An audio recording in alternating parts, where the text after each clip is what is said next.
Mr. Kramer, man, you're a lifesaver. You know that? Because I would have had no idea that my mic was off.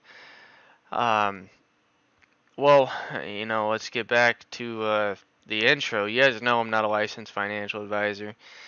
Just sharing my opinion, trying to give you guys some entertainment. Yes, that's pretty funny, Kramer. I appreciate you for tuning in and letting me know that. Uh, but you guys know I'm just giving entertainment, sharing my opinion, and what we got for you today is UCAR. Now I did just have a nice profit take off 63s. We were trying to get 90s. We weren't able to get 90s. Now what I was saying is I don't want to adjust this channel just yet because I want to see this candle close. This could easily just wick down and stay inside of this channel. Originally we had it set more so of a downtrend like this. And we took some entries in the middle of this. Our first entry was 39s, we got 30s, and we got 20s. We trimmed 54s and 65s, and we were trying to reload in the middle of this green candle. We were sitting at 35s right here. Now, I'm not able to see the full tape or the full book, but it got down to 36s, and there was 72 lots on 35. So immediately when I seen that, I was like, oh, I don't know if I'm going to get that fill or not.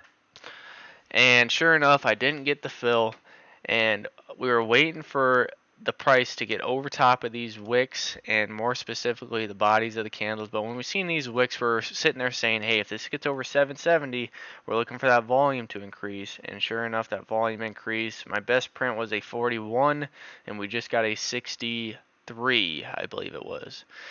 Now, more specifically, back to this channel. We said we didn't want to adjust this until we got a candle close, and this is exactly why, because this could easily just wick back down inside this channel. And so now that I'm looking at this, my goal is to not let this go against me. My goal is, so we're sitting at around a 730 average, give or take, plus or minus in there. If this were to come back in, we can think about reloading, but when we reload, we're going to put that stop in and make sure that this doesn't go extremely red against us. I'd have a hard time believing that this trade is going to turn red on me, or I'm going to allow that to happen, but you never know. So still kind of trading inside this channel. We're just going to try and hold, and we think that it's possible that we can get over top of this high where we can start putting in some sort of ascending channel. That is what the goal is going to be, is to mark this as some sort of ascending channel where get the entry, hold a piece for the dream. That is what we like to preach on the channel. So good looking out, Kramer, on the headset being out.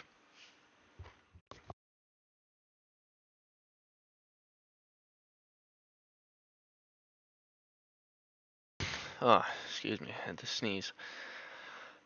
So the other, I guess I gotta run through everything again. We have the SQ marked up here, and all we're looking for is to see these previous highs, which is around the 20 flat, and these wick highs right here to hold, which is temporarily holding, and we have an ascending channel marked.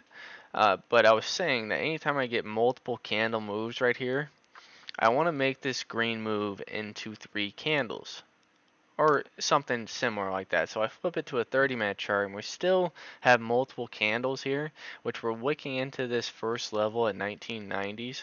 But then we go to the hour chart, and we got 2 nice candles, increasing volume.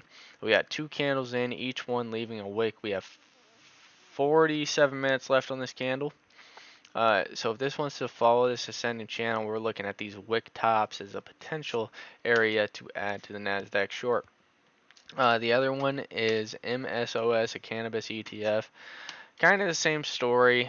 We think that there is potentially some sort of ascending channel that is being built. We go back over to a 15-minute chart. 2 nice green candle moves. We have a potential descending channel marked. We're going to move this stop, or this alert, to like 78.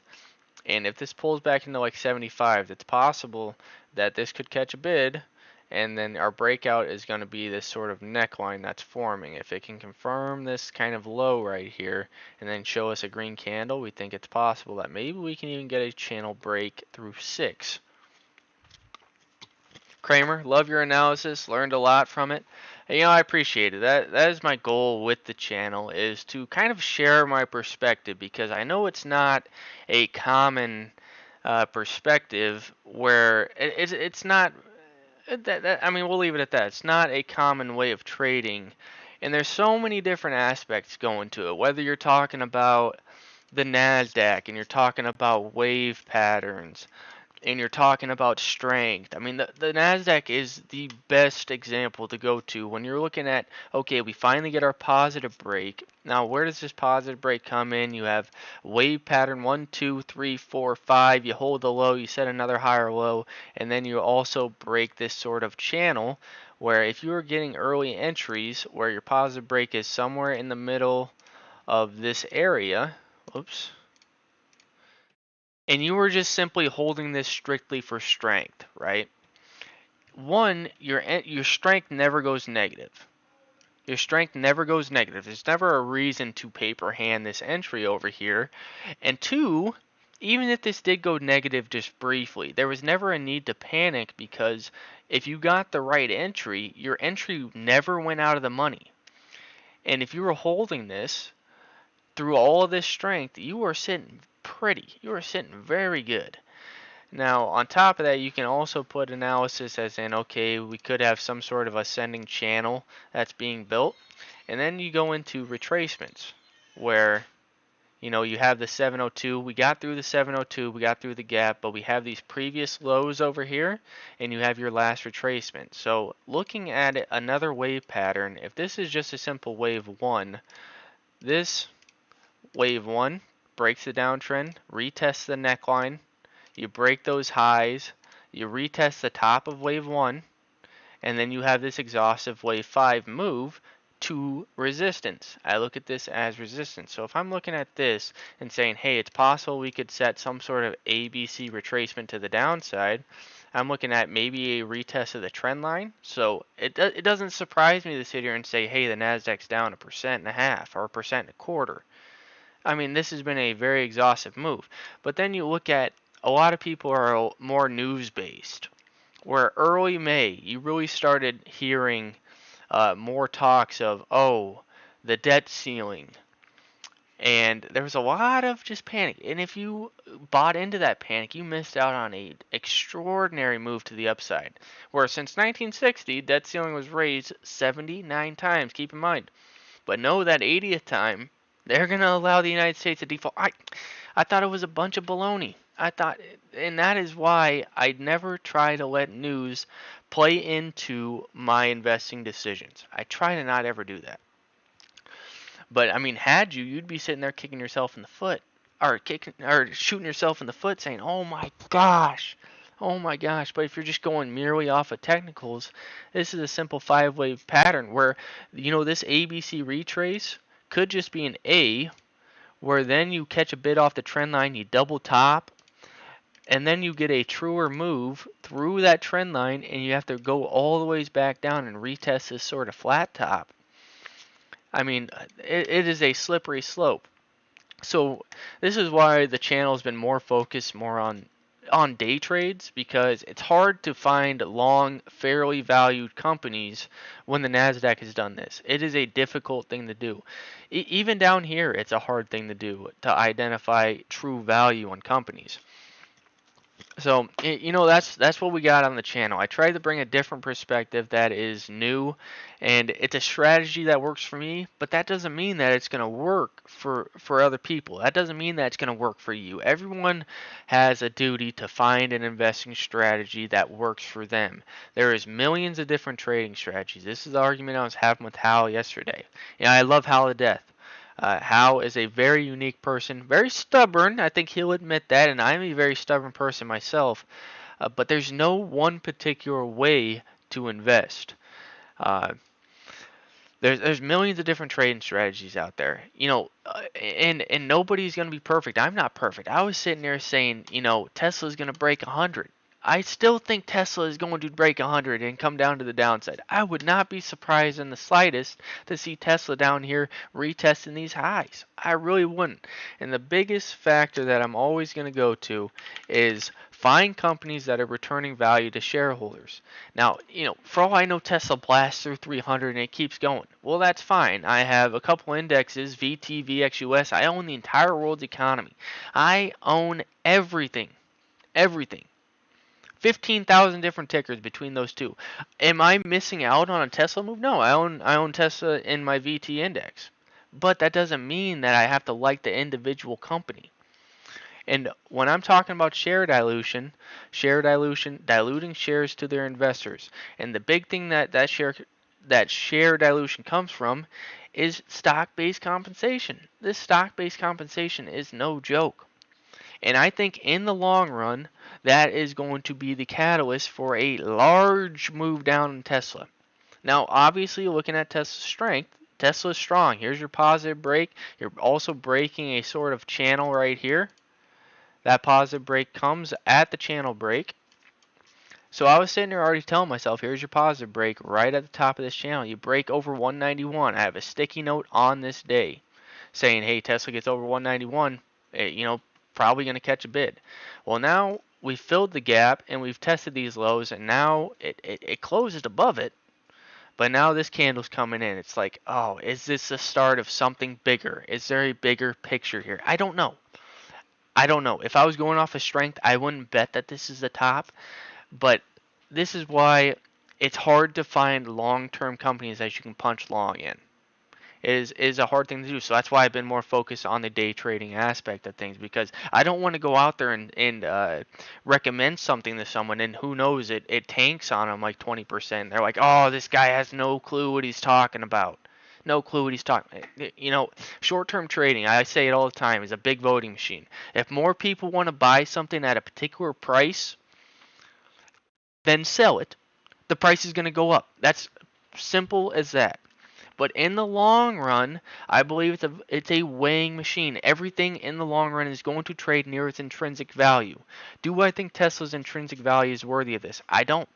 I think in the long run, you are eventually going to see Tesla down here underneath 100. I truly believe that. Now, you may be sitting there saying I'm crazy, but matching that up with the NASDAQ, if this is a wave pattern to the downside, this could be a wave 1, a wave 2, you get a wave 3 that cracks the long-term trend line that's rolling through here, something like that.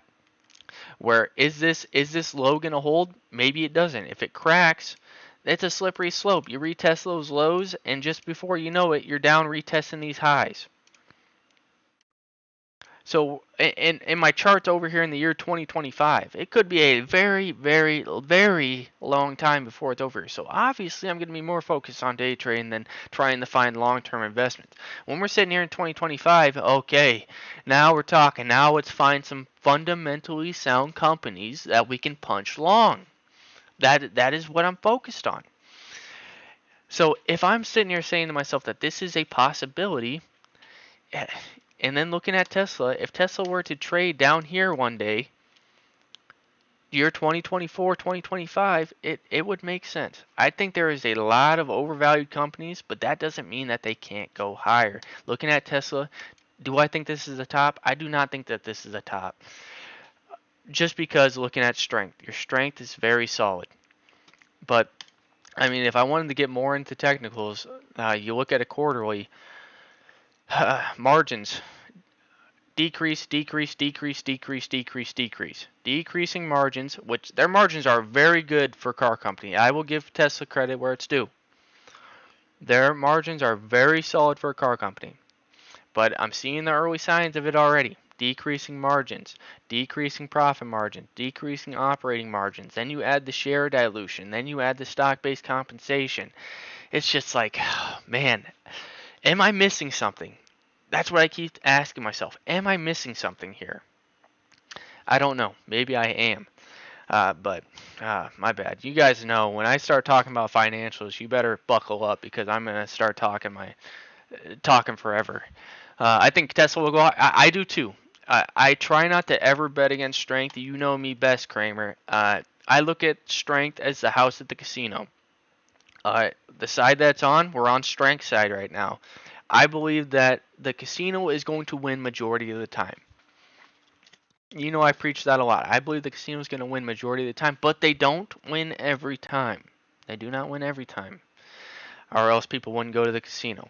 But you know, when this negative break comes in, you're going to be sitting here. You're going to be hearing me say, "Hey, stay away, stay away, stay away," and you're going to have people out there are going to say, "Oh, buy the dip on Tesla." Which, you know, if it pulled back into 215, I would expect it to catch a bid off these highs. But over the long run, stocks, ETFs, commodities, indexes, you name it, crypto, you name it, they will trade near its intrinsic value. I'm a firm believer of it. But you know that's my rant. I'm gonna stop ranting. We're gonna go back to the trade in case you know people coming in here are like, dude, what is this crazy guy talking about right here? And we're focused on UCAR. We're still not giving up, and this is why I didn't adjust that channel. Is because you can wick down and keep trading in that channel. But this is candle number 2. We're in candle number 3. We're looking for this to eventually take out an 850 where I can say, okay, let's actually break out and get a run higher. So our best print on the name is a 63. We tried getting it higher. It kind of, you know, I don't want to curse, but it kind of screwed us on the fill. I was trying to get 75s. I marketed and I got 63s. You know, sometimes that happens. We also got 41s. I actually wasn't looking at it when it initially broke out. I was talking to my dad who had just gotten home. And I was like, oh crap, I'm getting a breakout right now. Let me go take some profit. And I got a 41. But, you know, you can only do so much. Do you think space would be a good stock to hold longer? Okay. We can do an analysis on space here. Because space, let's first look at the chart of it. Yesterday, really strong move. You know, Hal called it out to me, and I looked over at it and I said, hey, if it got over top of these wick highs, you know, there's probably something there. And it wicked even into those wick highs and kept blasting higher. Let's look at the daily. Let's look at the daily. It's always important to see the daily. Understand where the longs got in. In my opinion, I use positive breaks to understand where the longs got in. So you have a positive break right here. I would say your longs probably got in at the top of these wick highs or at the pullback into these wick highs. So longs on this positive break, you know, one, you got the gap filled. So this was a clear profit take right there. Now you pull back in and you give up this trend line, red engulfing on a negative break. Okay, not the end of the world. You probably have some sort of channel that could be trying to be built. Kind of sloppy right there. But more in the short term, here's your positive break. So consolidation period, you're flirting near that positive break and you take out the highs and now you're wicking into this top. You're holding this level. So I would say somewhere in this period is where you could you know, say that the longs got in. You get the gap up, tries to retrace down to the gap, it doesn't get there, and now you get this nice green engulfing candle. Looking off of strength, I would want to see this hold. So if we pulled back on the next couple of days, you know, that's right around the 5 flat. So I want to see 5 hold, and maybe this builds a U shape, and we have a breakout price at 620. So that's my charting breakdown. And you know this 620 kind of meets in over here, so I'd say your true break is like a 670. So, you know, good strength, good volume coming into it. A lot of red volume in this day, but the next day kind of discredits that with a nice green candle. So now, that is the charting breakdown. Now let's go over and look at SpaceX. First thing I'm going to do, we're on an annual. You know, they have a lot of revenue growth right there. Still a newer company, but decreasing revenue. Is there enough information here that you can kind of get a baseline of consistency? Kind of tough to say. That's all right. The next thing we're going to do, share dilution. If you're looking for a long-term play, I am not interested in getting diluted. So a lot of share dilution and not the best margins, not profitable. Well, there's got to be some sort of write-offs in there. So I'm going to want to make sure that they have the cash to be able to withstand where they don't have to dilute shares. So as of right now, not the greatest look in terms of a long-term play right now, but that doesn't mean there's not money to be made. Let's keep looking. So we got about $1 billion in cash. So I want to see what their cash burn is every single quarter. Now, long-term liabilities, We're looking at about 500 million in long-term liabilities, give or take. Now, if I'm looking at something for a long-term play, now this one, SpaceX isn't going to play into that because they don't have cash flow yet. When I'm looking at a long-term play, I want them to be able to have free cash flow that covers their long-term debt over the course of like 5 or maybe 10 years. Under 5, check the box off because that cash flow covers those long-term liabilities. I want to be focused on that. But so now we need to go to the cash flow statement. We got to see what that cash burn is. So in 2022, that cash burn was about 400 million. So let's look at the quarterly. Let's look at this first quarter. Their cash burn in that quarter was 138 million. So we go back to that cash. They got about 6 quarters that they can cover, which makes sense why they're diluting shares. So to me, this isn't going to be something that interests me personally because I don't think that I think it's a possibility that the company could go under. That doesn't mean that they're going to, but I would look at this as more of a swing trading type of stock where you're playing momentum. And the reason why I say that is because you never know what could happen. If they continue losing money hand over fist, they're going to have to continue diluting shares, and it's a slippery slope. You keep diluting shares. If the public values this company the same exact way as they dilute more shares, the depreciation of the stock price is going to follow that share dilution. Now, that doesn't mean that they can't turn it around. It's still a newer company, so maybe they find ways to generate more revenue and actually find more profitability. But when I see companies like this, I look at them as, okay, let's see if we can take advantage of short-term fluctuation, where I say short-term trading is a voting machine. If more people want to buy this right now at this given price, the price is going to go up. That's what I'm focused on. So down here at 5, do I think more people are going to buy than sell? My goal is to find the areas that more people are going to buy than sell. If I can do that, then I can make money. That is where there is money to be made. But in terms of a long-term play, like if you were asking me, can I punch in long here and just let it sit there for the next 5-10 years? I'm not going to do that for you because one, I just don't know. I don't know what the future is going to hold. And any long-term investment, I look at as the future cash flow of the company. So a long-term investment that I've been looking at, we can do this same breakdown, and I'm going to use PayPal. And I wanted PayPal to break down 60 so bad, and I want the price to tank as low as it wants to. And we can go over Meta as well, and I use the same strategy. One, I can see consistent revenue growth. We go to the annual, decreasing revenue growth, but still growing as a company. And that gross profit is growing as well. We look at the shares outstanding, consistently buying back shares. Now, just because they're buying back shares doesn't mean that it's a great company. You don't want your companies to be buying back bad or overvalued shares because that's going to hurt them in the long run. But then you go look at the margins, decent margins, 42%. They are decreasing a little bit. That's all right. Profitable company. Okay. So checking the boxes off for right now. We want to see those long-term liabilities. So long-term liabilities about 13 billion. So I want to go to that cash flow statement. And I want to see, okay, they got about 5 billion in free cash flow. That means it's going to be about 2.5 to 3 years of cash flow. They'll be able to cover their long-term debt. So am I worried about this company going under anytime soon? No. No, I'm not, because that cash flow is going to cover those long-term liabilities. Now, I will say this is a big negative right here that I would dock them for is this large amount of share-based compensation. So this is diluting the shares. This share-based compensation goes from dilution, but the company covers that with their buybacks and then some. So it covers their whole share-based compensation and buybacks and then some. So kind of an iffy right there. So then the next thing that I'm going to want to do is what was I going to say? They don't pay a dividend, so if they paid a dividend, I'd want to make sure that that dividend is safe, that that payout ratio, and we can go to a dividend play if we want to, but I would also want to look, in terms of this company, I'd want to look at those capital expenditures. So capital expenditures increase in that 21 and decrease. So they're cutting costs to help that profitability.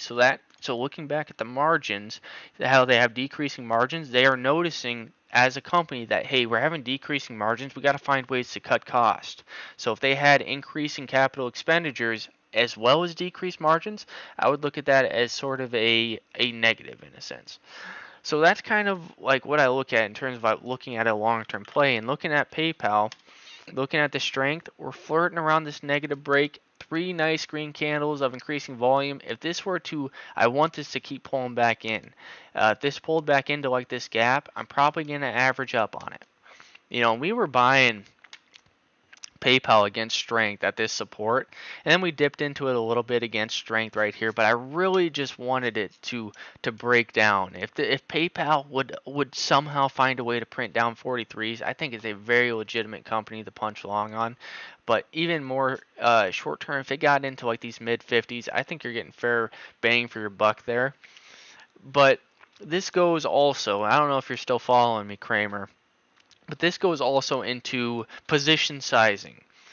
Uh, I've mentioned that VT and VXUS are two of my longer term ETFs where I own everything. So I already own everything. Like I'm sure if I go over the SpaceX, let's go pull that up actually. I'm sure I probably own SpaceX. So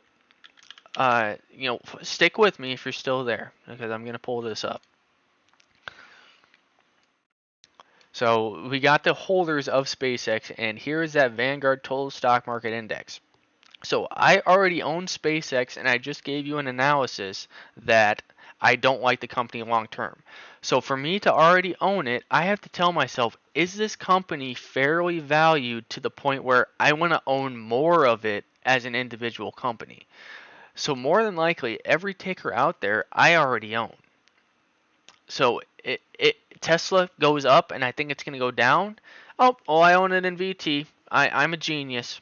I still already own it. Something goes down. Oh, well, I don't own it individually.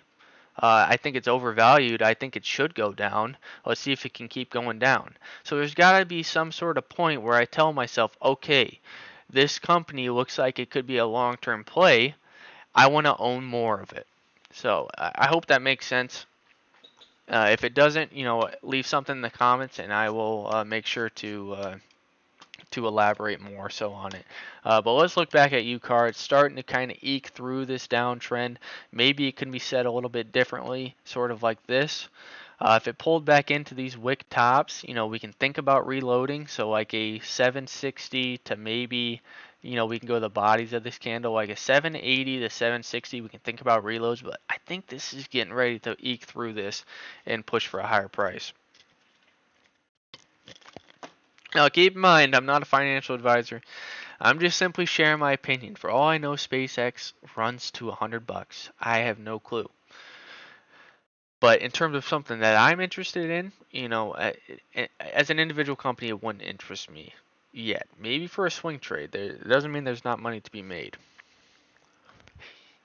Do you like how I play both sides of the spectrum? That is one of my strengths, is I can find an argument and I instantly find ways to be on both sides of it so that I can't be wrong. It's a natural thing that I have.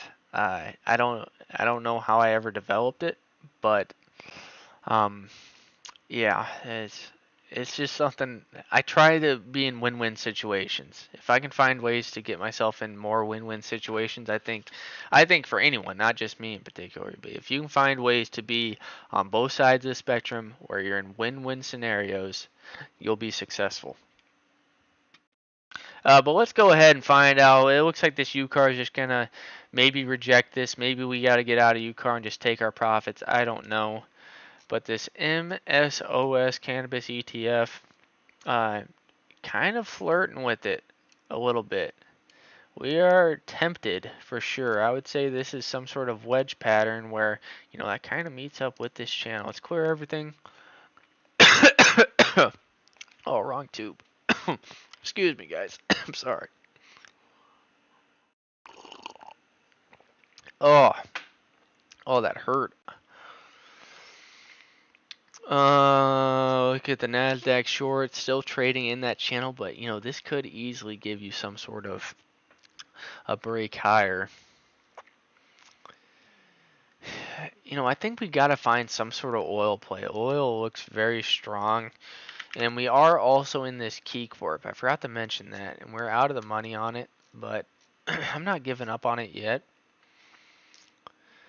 Because I think it has this pretty nice uptrend right here that it's been holding. We're going to give it to these lows and see if how we do with that. Gold, oh my god, it wicked through that gap. Nice little gap buy right there had we pulled the trigger on it.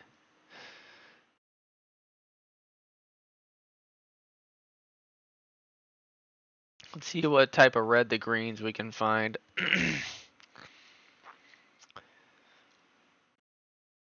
Hibbit. This is one that we were watching for a long-term play, believe it or not. Good old Hibbit Sports. This is one we traded off the 200 weekly. We said, hey, nice ascending channel. And when it breaks the channel, we said, hey, this could be some sort of 5-wave structure. And we were pretty spot on with this 5-wave structure down to the neckline. That's a whole different spectrum we haven't even got into. Left leg, build the neckline, double tops, double bottom, extended right leg. What I mean by extended right leg, breaks over top of the left leg. Breaks over top of the left leg. One day we're going to get a back test of the neckline. Sitting up at 80 or 70 something bucks, you would have called me crazy saying, hey, this is going to back test the neckline one day. Looking a little bit more possible now. Looking like we could have a chance to get down there. But I do think that's a legitimate long-term play if you're looking at something and you were okay holding it against you. Not financial advice, of course. Be careful in that retail space. But if we were looking at more financials on Hibbit, I would say not half bad. Looking at UCAR, is this going to give us this breakout? It looks like it wants to maybe follow this descending channel. I'm already telling myself, hey, this could pull back into like 670. Let's be careful with it.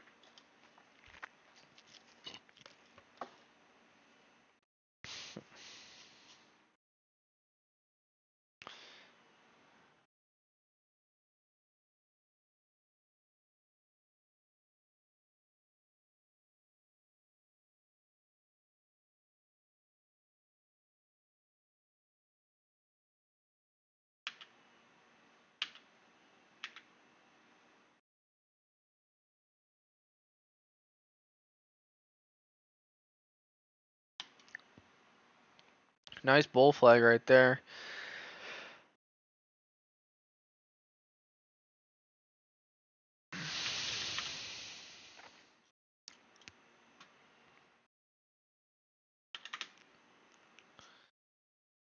Nothing really giving us too much of a breakout yet.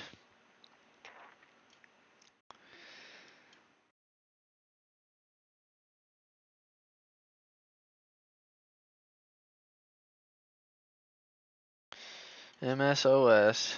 I've got a beautiful flat top that's building right here.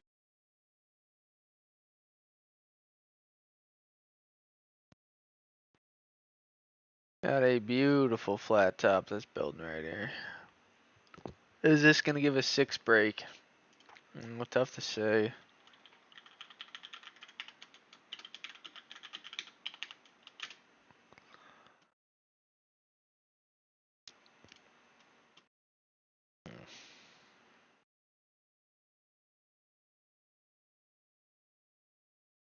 So NASDAQ short is short-term wise looking not half bad. Trying to wick in like it wants to try and break out.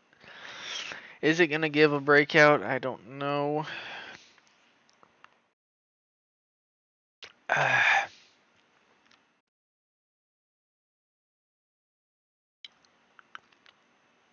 take a look over at XLE. Yeah, I just don't know. I'd rather it pull back into like 79s.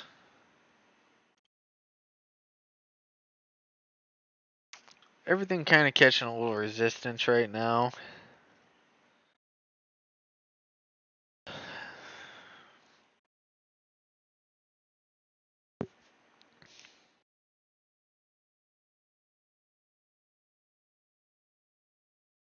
Was looking at this geo, but is there anything here? I don't know.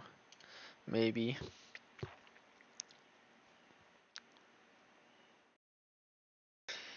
Kazim around this 3 has been pretty spot on for Kazim. If you're looking at some sort of swing trade against strength, I would say maybe Kazim at this 3, but still a weak name. Is it going to be able to build some sort of U shape? Tough to say. Could also be a flat bottom break. If that got under 3, watch out for that one. Back to UCAR.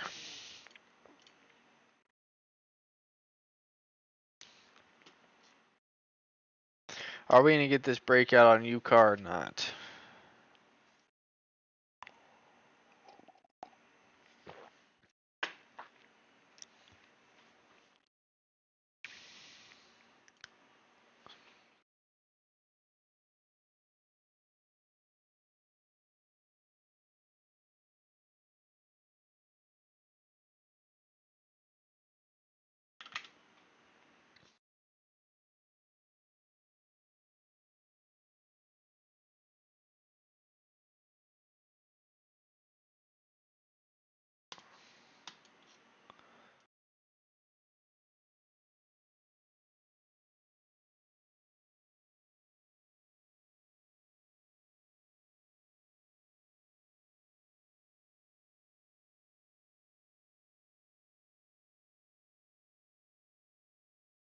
Yeah, I think the Nasdaq short is trying.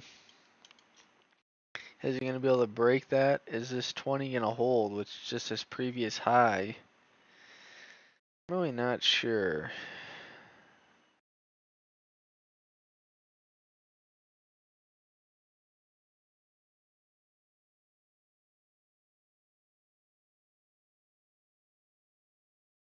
MSGM, let's go take a look at that. Low volume, Nikola, descending channel. It's a nice ascending channel. Late to the party on that. Potential descending channel. MSOS, this is continuing to just kind of trade sideways. Nice chop.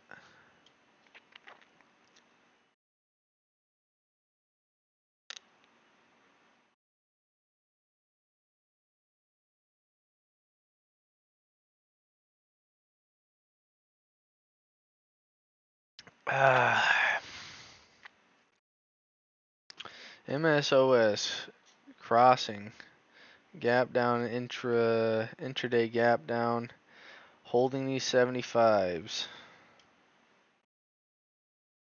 Is there some sort of descending channel right here? Maybe. Just maybe.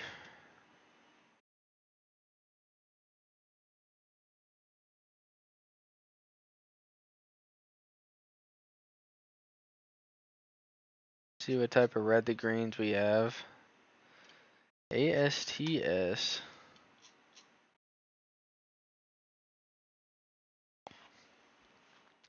Could be something here.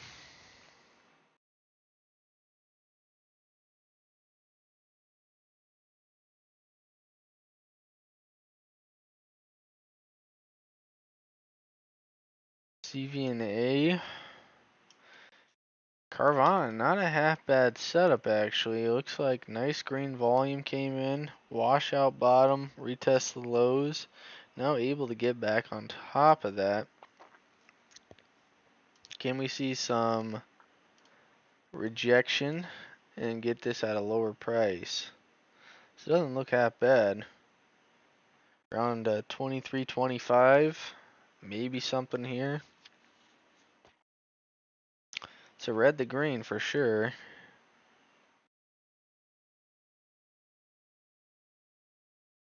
Here's the opening candle. Gaps up, tries to run, retrace, wash out bottom, rejects that, rejects this trend line, tries to give out the lows, retest up. Now we got a bull flag set up. Maybe something here.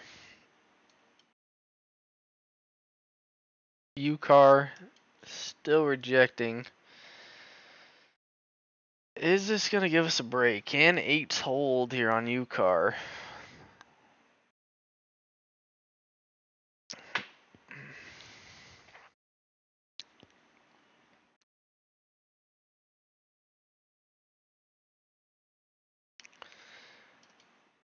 You know, if these 20s gave up, could be a catalyst for NASDAQ to catch a bid. Oil with a nice sideways chop. Does that end up taking out the highs? Let's go ahead and put an alert on these on oil. If that gets up there, I think we might start punching into some oil.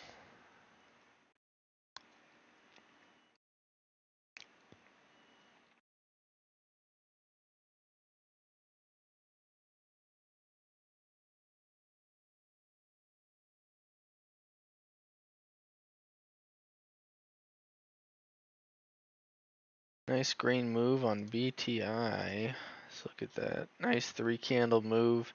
Can't take out the highs. Holding right here.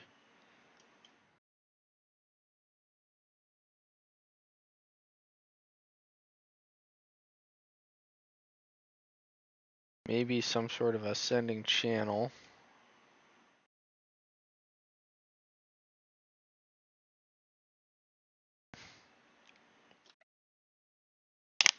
AA was a red to green from early in the day. Let's take a look here. Nice green candle move.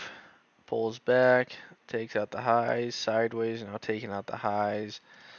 Probably a trade up to these lows right there.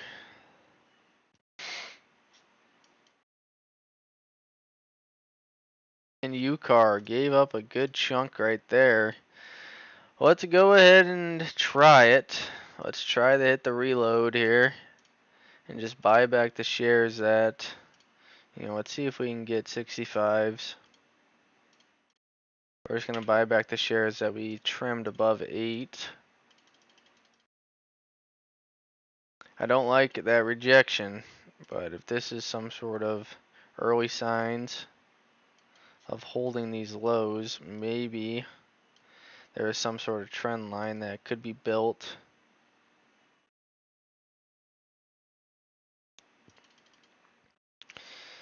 See if we can get that price back down in those 60s. We probably just missed our reload entry right there.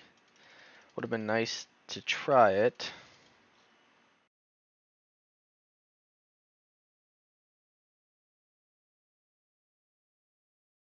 Potential catalyst for an ascending channel.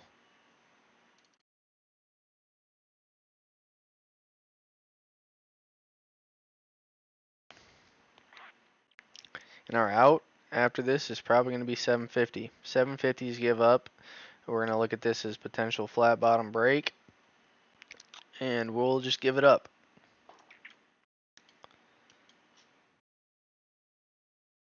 So these are the people that are trading in the middle of this. And let's go ahead and try it right there. We're going to hit the reload. Let's see where that fill came in at.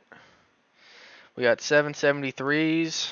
Let's see if that can work for us or not.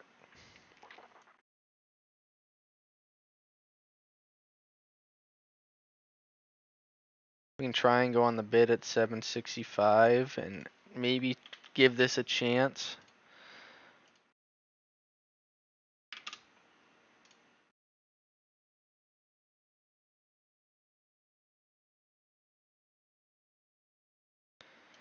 Now that we hit the reload, any test up to 8, we're going to be respecting.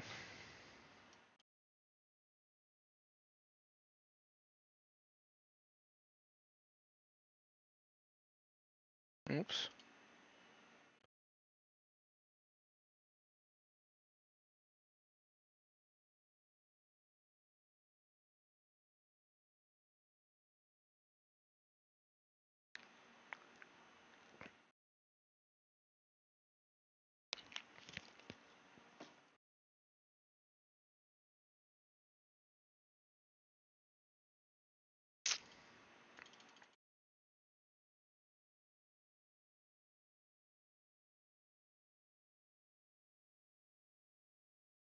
That red engulfing candle through these wicks is not the greatest look, but we think that there is hope. Wicked into those highs right there.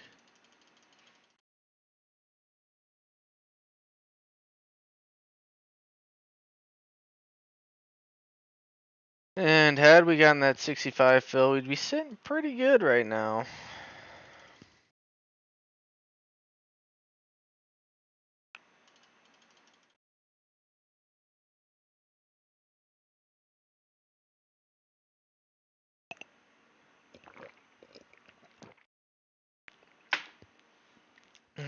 My breakout kind of stays the same. I'm just going to lower it to like a 840. If it got over 840, I'd be convinced that this is not a descending channel anymore.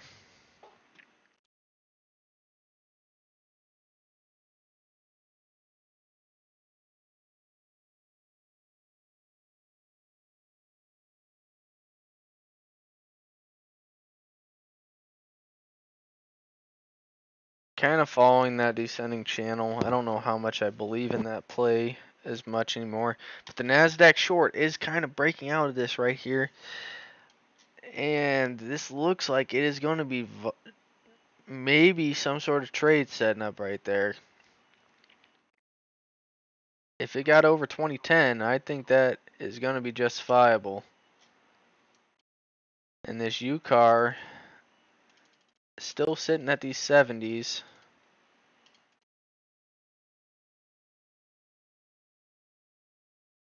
There's 66s. Let's go ahead and put this 65 order in. If that fills, we'll be alright. And that should have just gave us a fill. So now we got to get ready to potentially exit the position.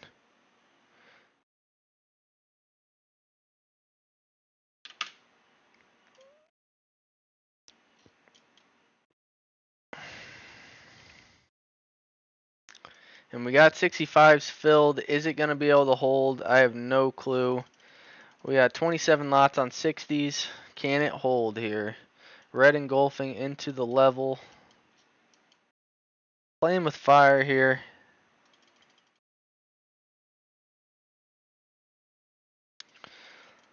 Looks like it's holding for now. Is it going to be able to hold? My out is probably going to be under 750. And we'll just cut this and go from there. But we think that it can catch a bid. Now trying to hold 70s. So this wick at 80s. If we get into 80s, we're going to just start trimming a little bit. And up in the 90s, we're going to trim as well. So 80s to 90s. Let's pull this over through these wicks. So at the 83s. And to 90s. That is where we're looking to trim some of these.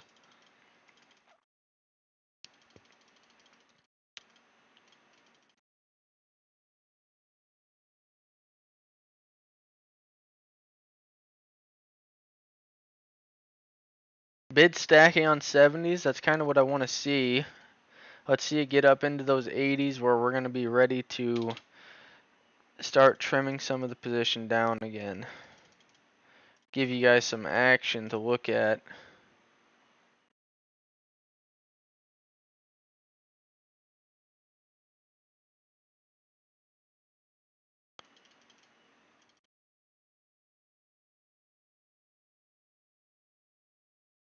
I do not like that red engulfing through that. A little bit of it picked up volume as well.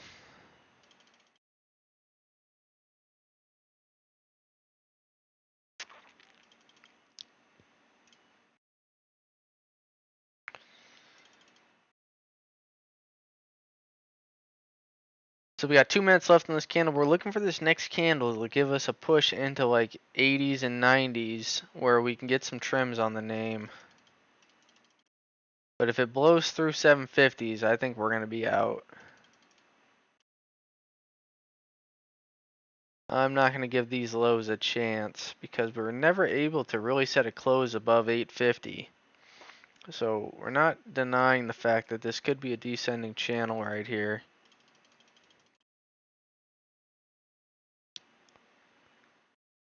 Let's briefly look for some red to greens. Here's a green to red. Green to red. Do we see any others that are kind of differentiated? I don't know if that's the right word to use. Doesn't look like much.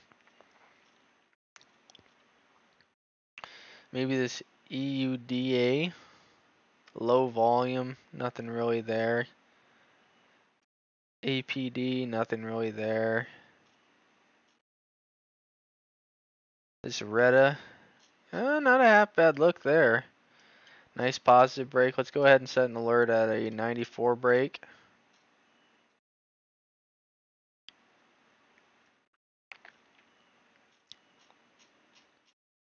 Doesn't look like anything else. Let's go back over to UCAR. This is what you guys want to see. You guys want to see me lose some money.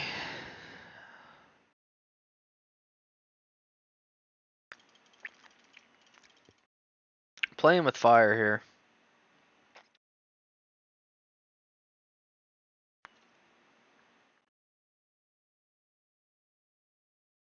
MSOS still kind of holding that level. Where's that NASDAQ short at?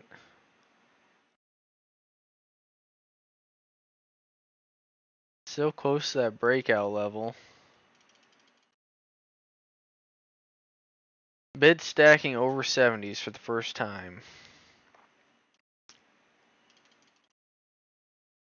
Is that going to be a catalyst? So we should be getting our next candle open here any second. We're looking for it to turn green up in the 80s where we can get some trims on the name. There it's starting, and there's 76 is the first time it was able to get through there. So this is what we're looking for. So we're going to get ready to trim some. Can we see mid 80s? Can we get a mid 80s print? Wicking into that level temporarily for now. Can we get a mid 80s print? Not just yet. 65s is the level we want to see a hold. Can we wick into this level? Can the buyers step back in? There's 61s. We are going to get ready to exit if necessary. We still think 60s can hold. And wicking into 60s. So can this candle give us some sort of move into there? And we are looking like we are going to end up exiting the position unless these 50s can hold. And holding for now. Plenty of time left in this candle. No need to panic just yet. And there we go. That gives us a little bit more comfort that it's holding 60s. At least it can hold 60s for now. Can we see this green candle come into this sell window right here? That is what we're looking for.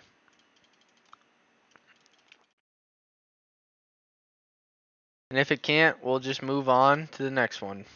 You know, you can only do so much.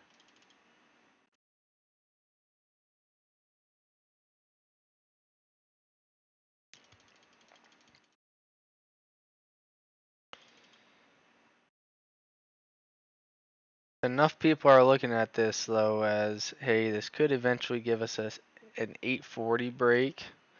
You know, there is potential, and there's 750s. Let's go ahead and edit this to a stop loss. We'll go 745. If that executes, then so be it.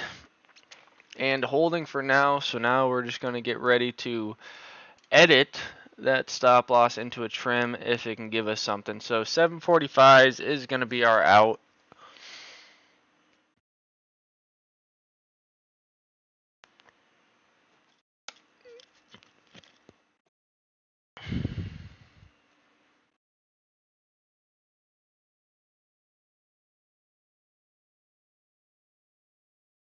If it stops us out, it stops us out.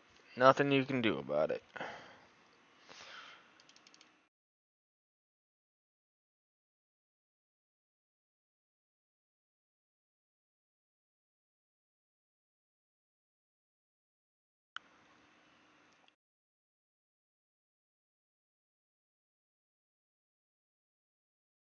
Red engulfing candle down to these 50s. Are these 50s going to be able to hold?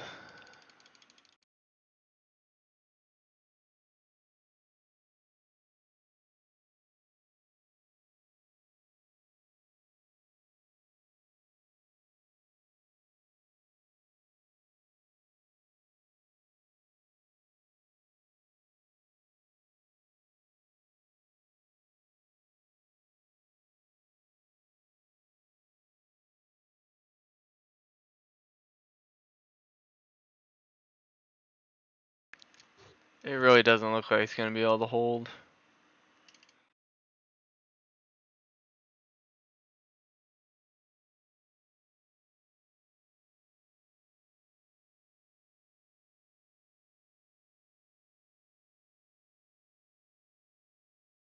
'53s.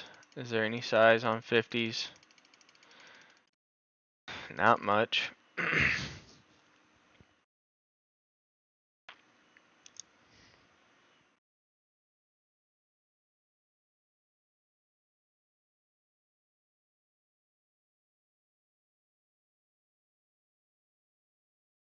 That's either going to stop us out or not. Let's go take a look back at Key Corp.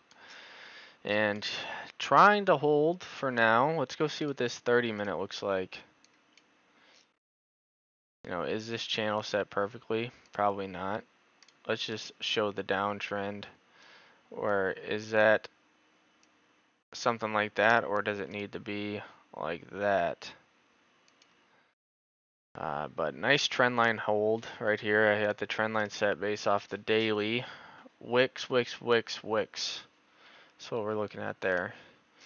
And looking back at UCAR, we're back over 65s. That is what we want to see. Holding strong. This is why you stay true to the stop and you don't let it panic you out just yet. This thing could still catch a bid. And here we're back up in the 70s, and now the candle has turned green. The excitement. Oh.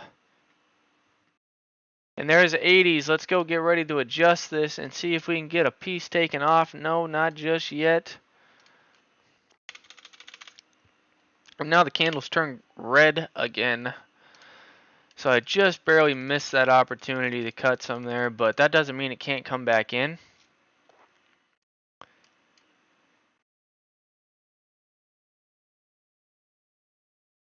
Only 78s on the tape. Can it fight through 78s?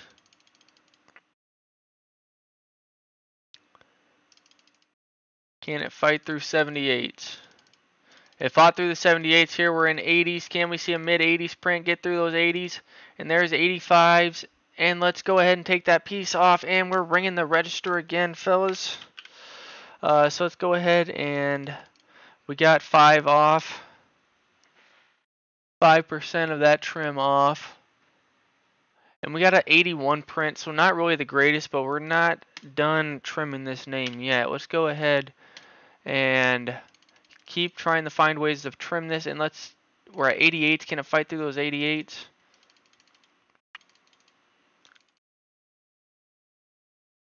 Retta crossing 94s. Oh my gosh, it is pandemonium out here. Let's go ahead and put this stop back in. And there's the 80s. Let's go 745 stop. 745 stop, and let's go take a look at Retta that is catching a bid. Maybe there's something there. Oh boy, we might have something here. Trying to test this flat top. See what the daily looks like here. Ah man, that just looks like a short. I am disappointed to come over and look at that. Very disappointed to come back over to see it look like that.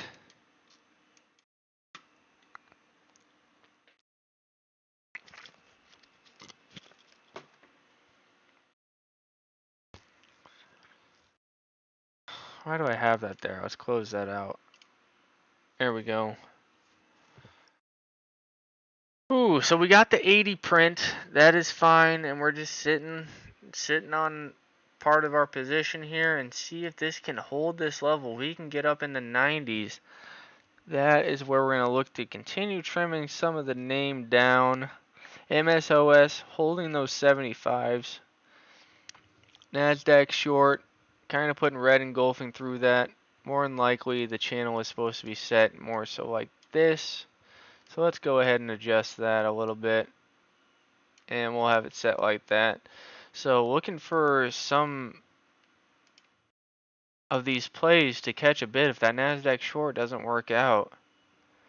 The NASDAQ should catch a bid, and we should be looking for some of these plays to start catching a bid. Still holding a level here. we feel pretty comfortable with this 45 out. If that gives us 45 out, we're going to go with it. But let's look back over here and see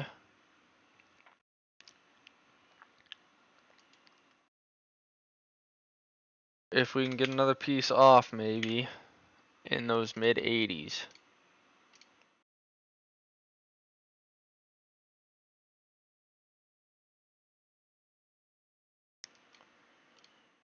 I'd be surprised to see this try and catch a bid right through that.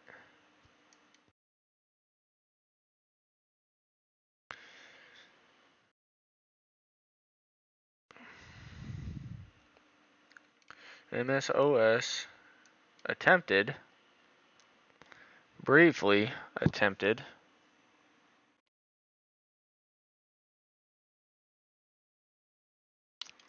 Candle's turning green. We want to be there at 90s. If we can get 90s. It's got 2 lots at 79 to work through, and then I'm sure it's got some at 80.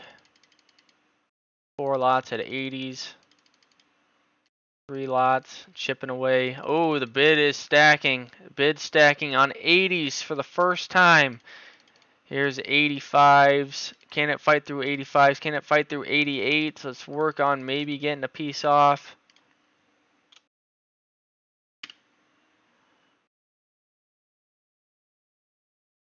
Come on, fight. We just want it to fight just a little bit more. It's wicked into that level. 88s is that top right there.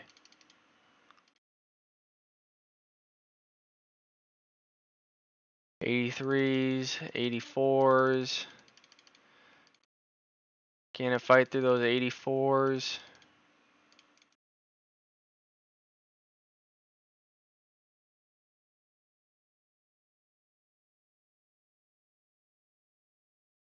Not just yet. 20 lots on 80, so bid or the ask is stacking more. That worries me a little bit. 3 minutes left on this candle. Can this push up into those 90s? That's where we want to get some trims on it.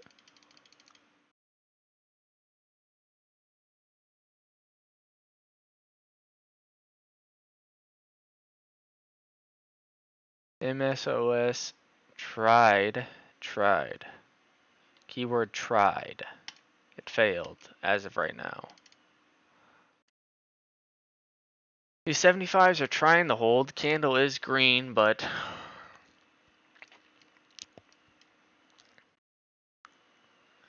there's 81s. It fought through those 80s. If it can fight through those 80s, it should be able to give a push up to these 90s.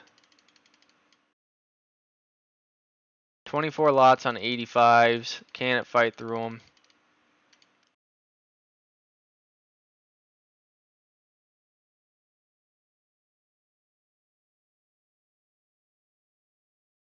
There is a true battle taking place here.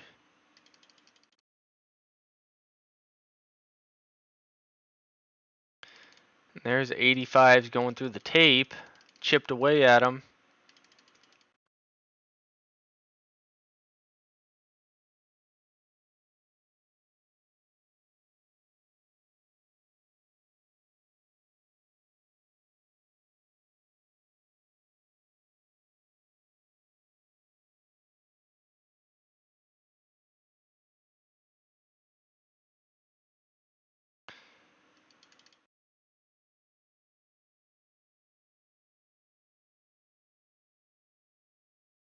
A lot of indecision candle.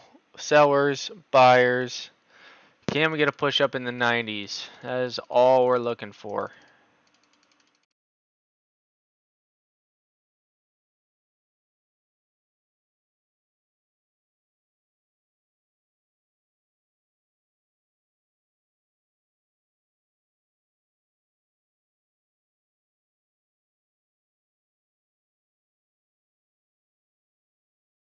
'85s on the tape. A couple went through. Got 15 lots on '85s that we need to fight through.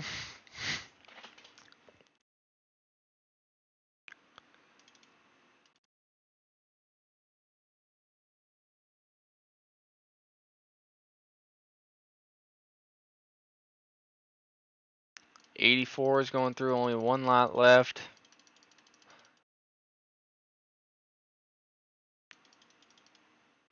One lot at 84 it's got to fight through. And let's see if it can get through those 85s again. Got through the 84s, 14 lots on 85s. We got to fight through and took out a good chunk of them right there. Bid stacked at 85 immediately. 87s on the tape. Oh, it ate through those 85s. Still trying to hold right here. Can we get through 88s for the first time? There's only 5 lots now. Now they're stacking. 11 on 88. And there's 88s going through the tape. A few of them chipped away. 5 lots on 88. One lot on 88, Cam. Oh, just a few of them stacked at 88s right there. We're just looking to get one sort of breakthrough right there. Let's go ahead and take a little piece off right there. And those 85s should have printed right there. They were on the ask on this next candle open. And we are going to get ready to trim. And there is 90s. Had I just waited just another split second. Let's go get another piece off. Oh, come on. Stack over 90s. Stack over 90s. Now let's take another piece off right there. Okay, so we have our trims on the name. Now can we get back through those? If it comes back into 75s, we feel okay reloading 75s. And that's how it's done right there, guys. This is... doesn't look good. We try it anyways. We stay true to a stop at 45s. It wicks to as low as 52s. And then we got 3 trims for profit off of these reloads. 3 trims. And if it pushes up into 8, I think we're going to keep trimming it. I mean, why wouldn't we? So let's go see where all those fills came in at. We got a 92 half. We got an 85. We got an 81. Off of the reload. We got 65s and there's 95s on the ask. 34 lots and it ate through those quickly. Let's go ahead and take another piece off into this 8 like we said that we were. And let's go ahead. We want that bid to size up just a little bit. We're almost there. And let's go ahead and take a piece off. As soon as they got to those 95s and stacked on 95s, we made sure we took a piece off. And just like that, we got 4 trims on the name. Just like that. Had you missed out on the entry down here, okay. Here's where we hit the reload. I mean, just staying true to what the chart is giving us. And just like that, we're ringing the register. We got 96 quarter there. 96 quarter. Now if we pull back into 75s, we feel comfortable reloading the position up again. Why not? Even though it's in this channel, we think that this uptrend can potentially hold. And why not give it a chance, right? Why not give it a chance?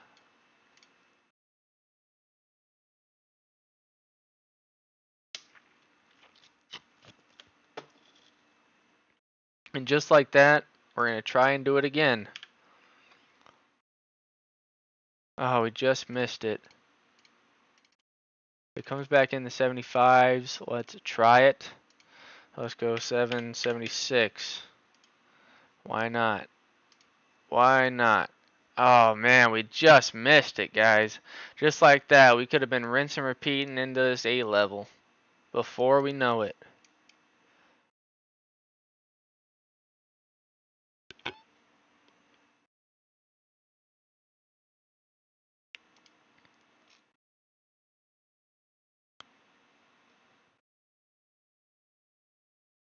SQ gave up the ghost, so we're expecting some stuff to catch a bid.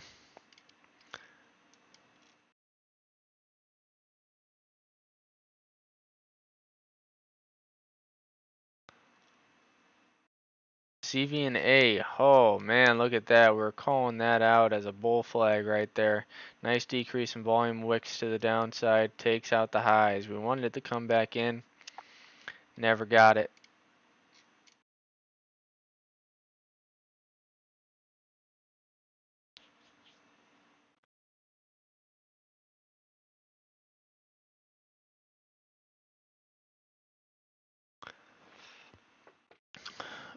Yeah, other than this, if we're just focused on one single trade right here, get the entry, trim the levels, hold a piece for the dream. We had an out at at 63s. We were trying to get 75s. We weren't able to get it. We hit our first reload at 73s. We hit a reload at 765. We put the stop in at 45s. We trim 80s, 84s, 92s, and 96s. And now we're trying to get a reload at 76s. I mean, I don't know how else to explain it. But see how much easier it is when you get this entry and you respect some levels to the upside, how much easier it is to reload off of these wick tops right here.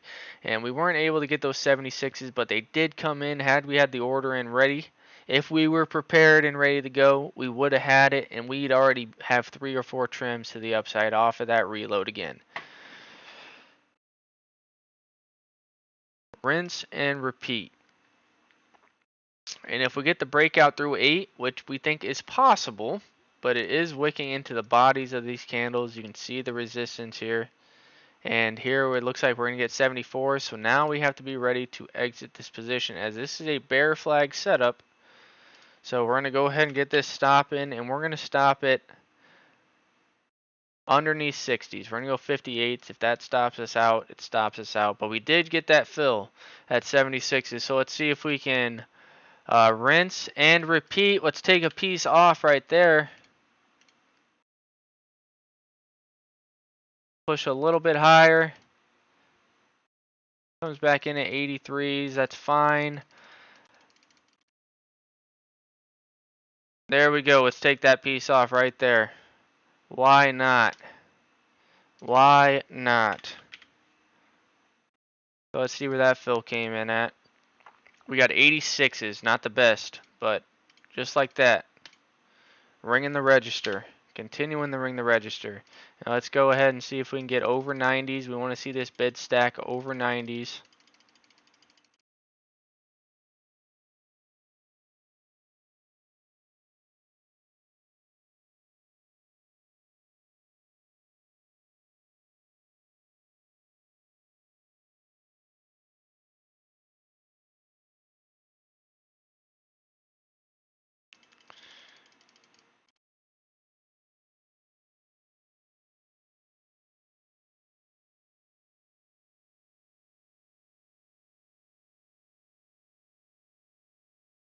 Bid stacked at 82s, 10 lots, feeling pretty comfy at the moment. We want to see it push through these 5 lots at 88s, and we want to get a print in the 90s here. That is where we have more of that resistance in those 90s.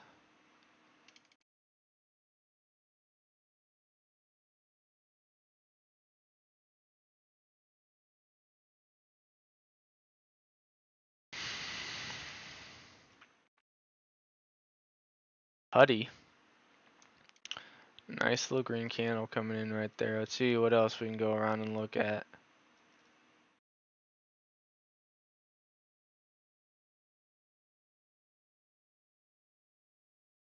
Kala.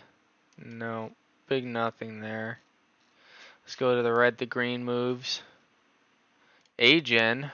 This is a play we're still sitting in. No other red to green moves. Let's go back to UCAR. Sitting at 83s. A little indecision. Bear flag setup, but we're still printing to the upside with it. If it goes against us, it goes against us. I mean, there's only so much you can do.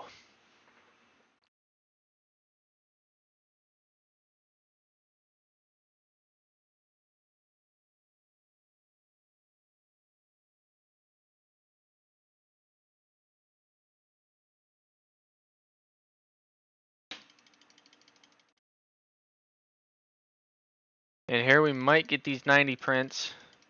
If it can fight through these 88s. Oh man, this is the downfall of the coffee. I have to go to the bathroom very bad. But do I just put the stop in, see if I can come back and it's at a better price? Let's go ahead and do that. I gotta go to the bathroom. So we're gonna put this stop in underneath 60s. And I'm sure I'm gonna come back and miss my 90 print. But let's go ahead. 760, stop is in. I will be back.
And we're back. What did I tell you? I was going to go to the bathroom and it was going to give me that 90 print. Oh my gosh. Just a couple more seconds. How much did I miss that by? Oh, Jesus. Oh my goodness. That doesn't mean it can't give it to us again, but oh, man, that sucks. Coffee gets you again. The coffee gets you again. Just like that, we would have had that print up to 99s. You guys see what I'm dealing with here? Good Lord.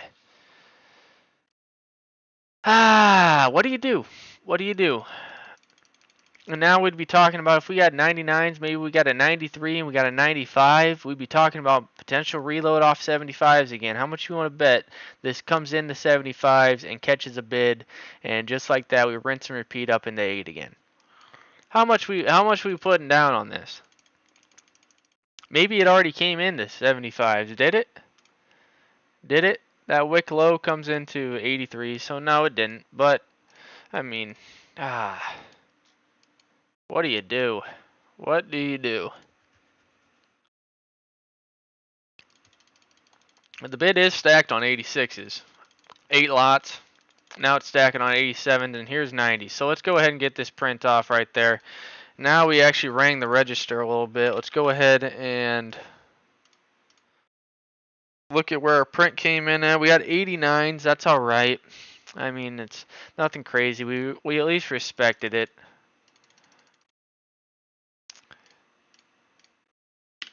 Let's go on the ask at 95s and see if we can get that print. If we can't get the print, we can't get the print. But now that we got a couple trims to the upside, if it comes back in the 75s, we can try it. Even though it's a bear flag setup, we got our out is going to be 60s.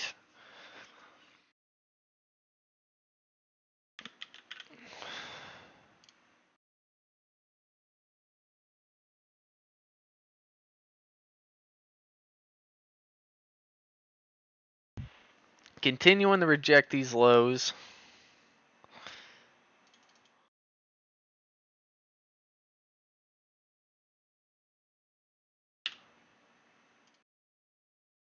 Let's just go ahead and put it in. 76s. We're going to try the reload again. See how many times we can do this.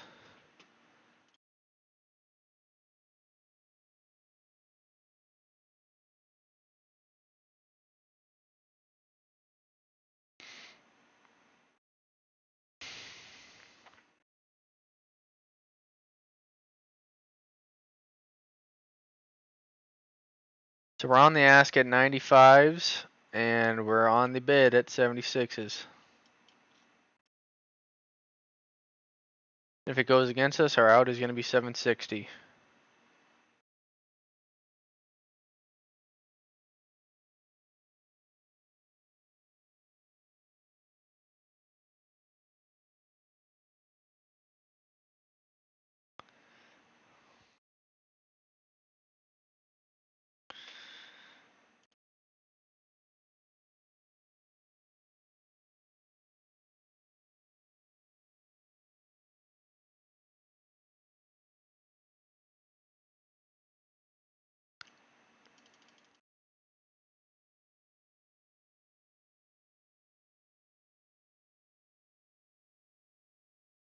MSOS gave up the ghost.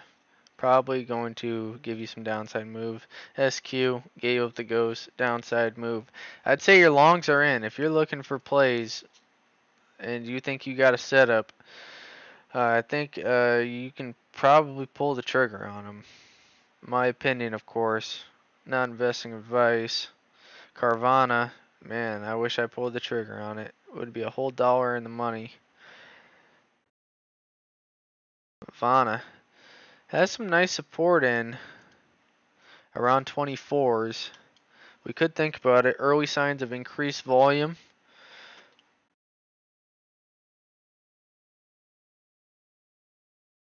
UCAR looks like a bear flag setup temporarily. Well, if those bears get faked, we're looking for a crack of this descending channel right here. Here's the open of the next candle. If we wanted to play aggressive, we can move that up to 80s, but this is starting to build a frowny face. Just temporarily.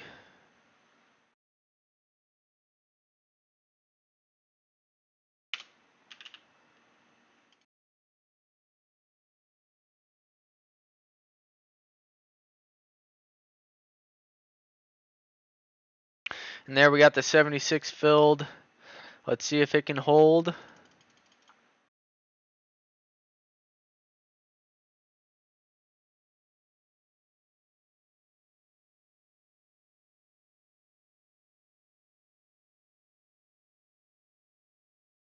Looks like it's building this bear flag setup.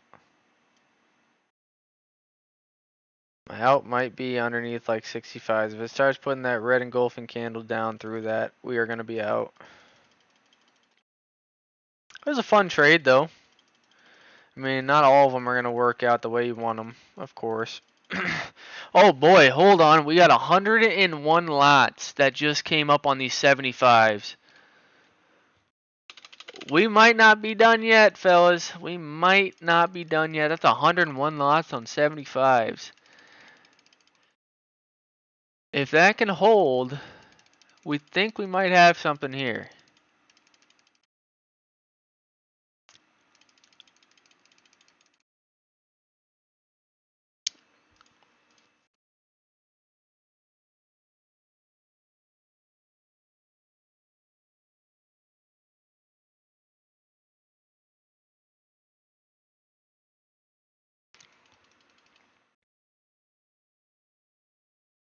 Oh, they took that size away. It's not there anymore.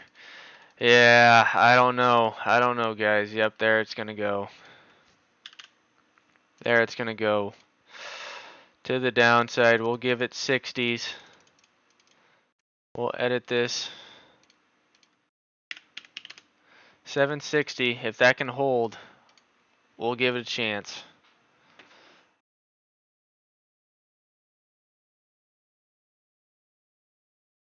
Holy buckets. It just barely survived. Let's get a piece off. Holy shnikes.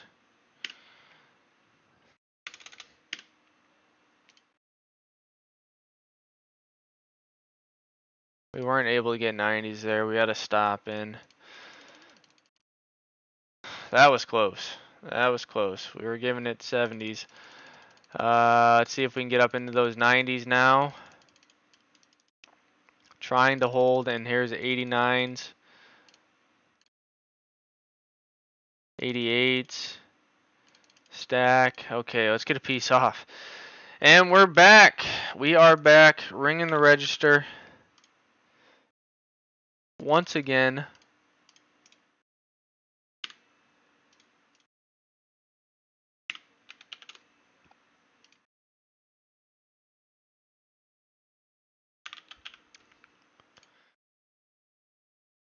We're on the ask at 790.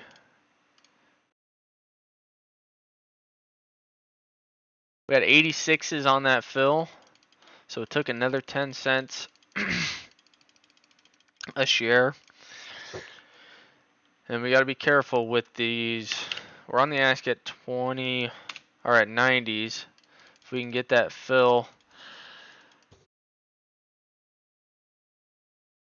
Just held briefly right there. Just so 60s. We're going to say 58s is our out. If it gets under 60s, we're out of this. And 90s is the only thing on the tape. And let's see if we got that 90 fill. It printed it for a second. No, we did not. Doesn't mean that we can't get it right now. No fill yet. Come on, 90s. Give us a print. No print yet.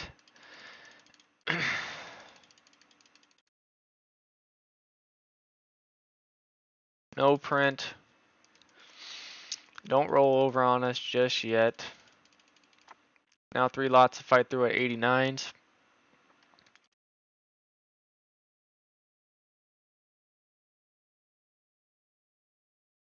Is my mic even turned on? Hopefully it is. It is. Thank the Lord. Would have felt like an idiot this whole time.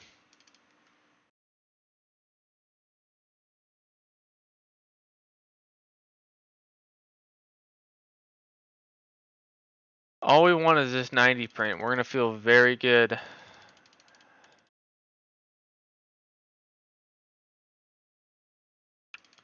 No 90 print for now. Looks like it's going to try and give up the ghost. Can 75s hold? If it gives up this time, I think this one's done for.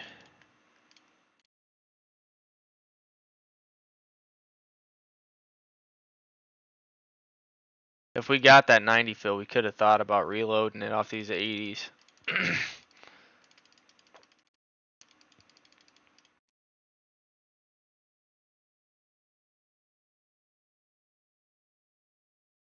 Giving that curl down, but not out of the weeds yet. It was giving us this curl over here as well. If it can give us these 90 prints, that's all we want. We'll feel pretty comfy.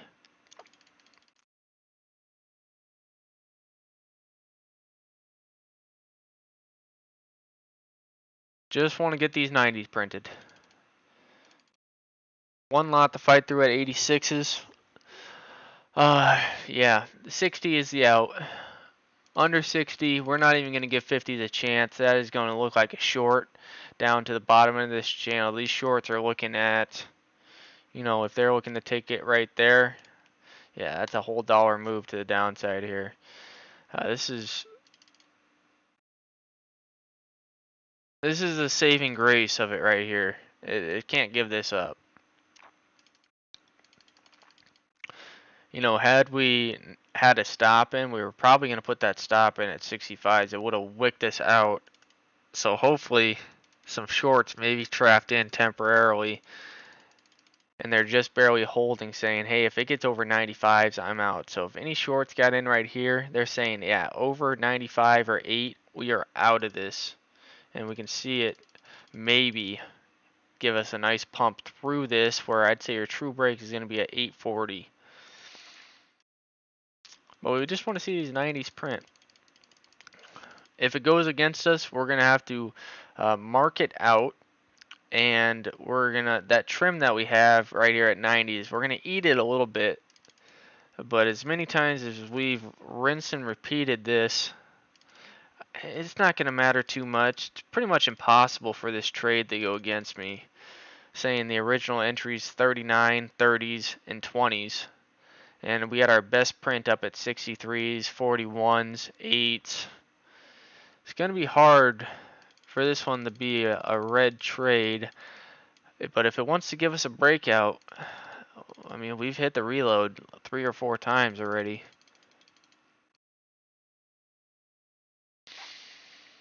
Still think it's possible.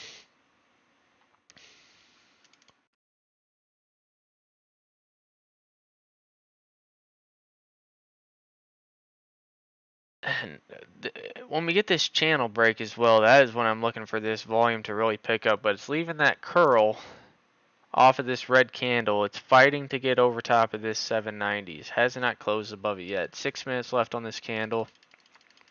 We're going to get our decision. It's going to decide which way it wants to go here very shortly. And there's 90s. Yes, sir. That is a print right there. We printed 90s. Now let's see if we can go any higher. Let's just make sure we got that fill. I see 91s on the tape. Yes, sir, we got that fill. Whatever it wants to do now, we don't care. We don't care. Let's just go on the tape. Let's go on the tape at 95s and see if we can keep printing this name to the upside. Man, what a roller coaster move this has been. I don't even want to know how many fills we have on the name today.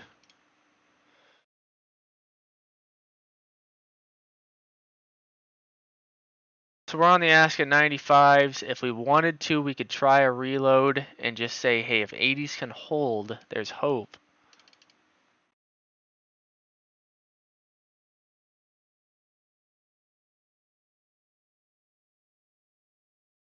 And 58s is going to be our out. But getting that 90 print right there was pretty crucial. I'm glad we got it. If we can print 95s, we're just respecting the bodies of this candle. If it can give us a breakthrough 8, we're going to be aggressive trimming like 8 to 810. We're just going to keep trimming.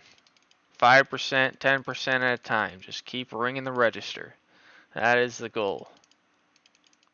There's only one lot on 90s. I think it's going to take these out very shortly. Stacking at 89s now.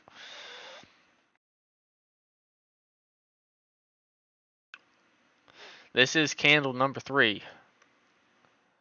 Candle number 3. So if this is the pole, 1, 2, 3. Now if this starts rolling over, you know, honestly, if it gave up 70s, I'd be a little concerned. And I'm probably just going to mark it out if it gives up 70s. And then I'll quickly go to those 2% trim off of that 95s right there. And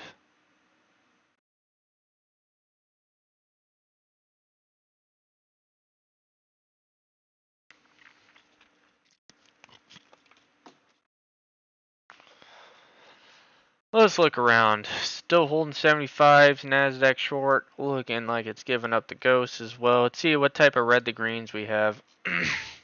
NVAX, sort of a stair step. What's that Carvana look like? CVNA. Wicking up into that. If this pulls back into these wick highs, we're looking at this as a potential window.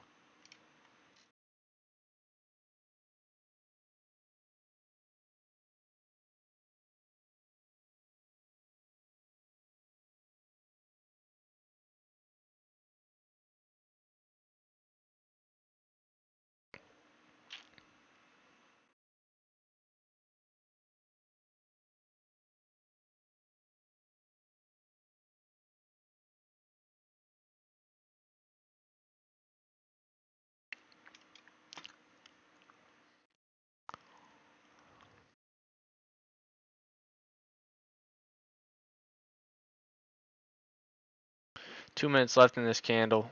Sort of giving up the ghost just a little bit. Looks like it's going to want to curl down, but if this next candle turns green, that 8 break is going to look really good. If it comes on that next candle. A lot of people just waiting. You see how it's light volume right here? A lot of people are just waiting to see what this is going to do. Which way are we going to go? We're going to break down or we're going to break north?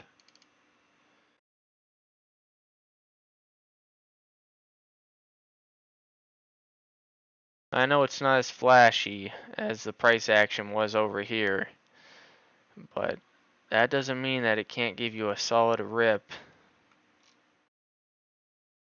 to the high side. Or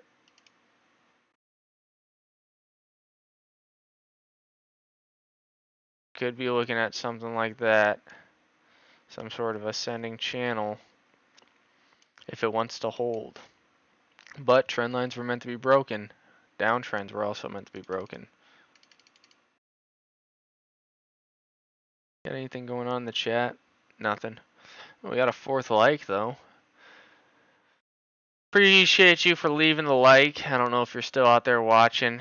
Probably not. It's kind of a boring trade. But I mean, if anybody is out there watching, if you want me to look at something, I'm more than willing to look at something, especially as I'm getting ready to market out of this. That could have been the reload off 75s if I wanted to.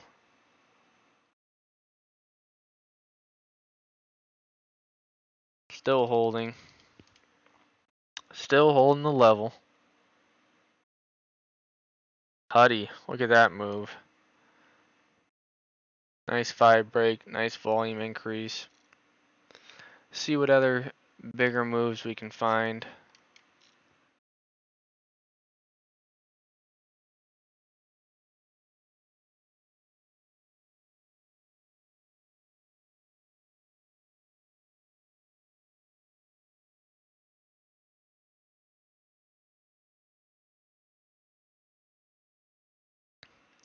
And here's the next candle open. Let's see what type of action we can get. I think this candle is going to be the decider. If it starts showing a crack of that 70, I think we're going to be out.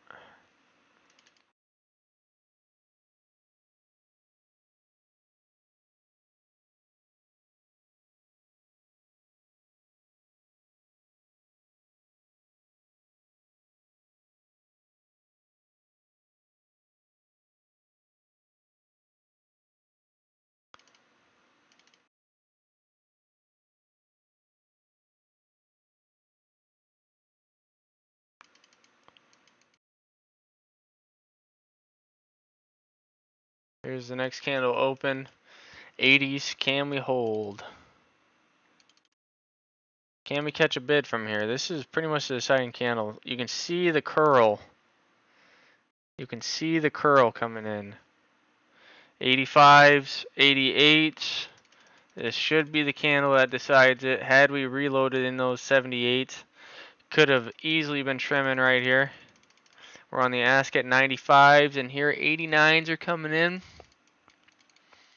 A couple rolled through the tape there.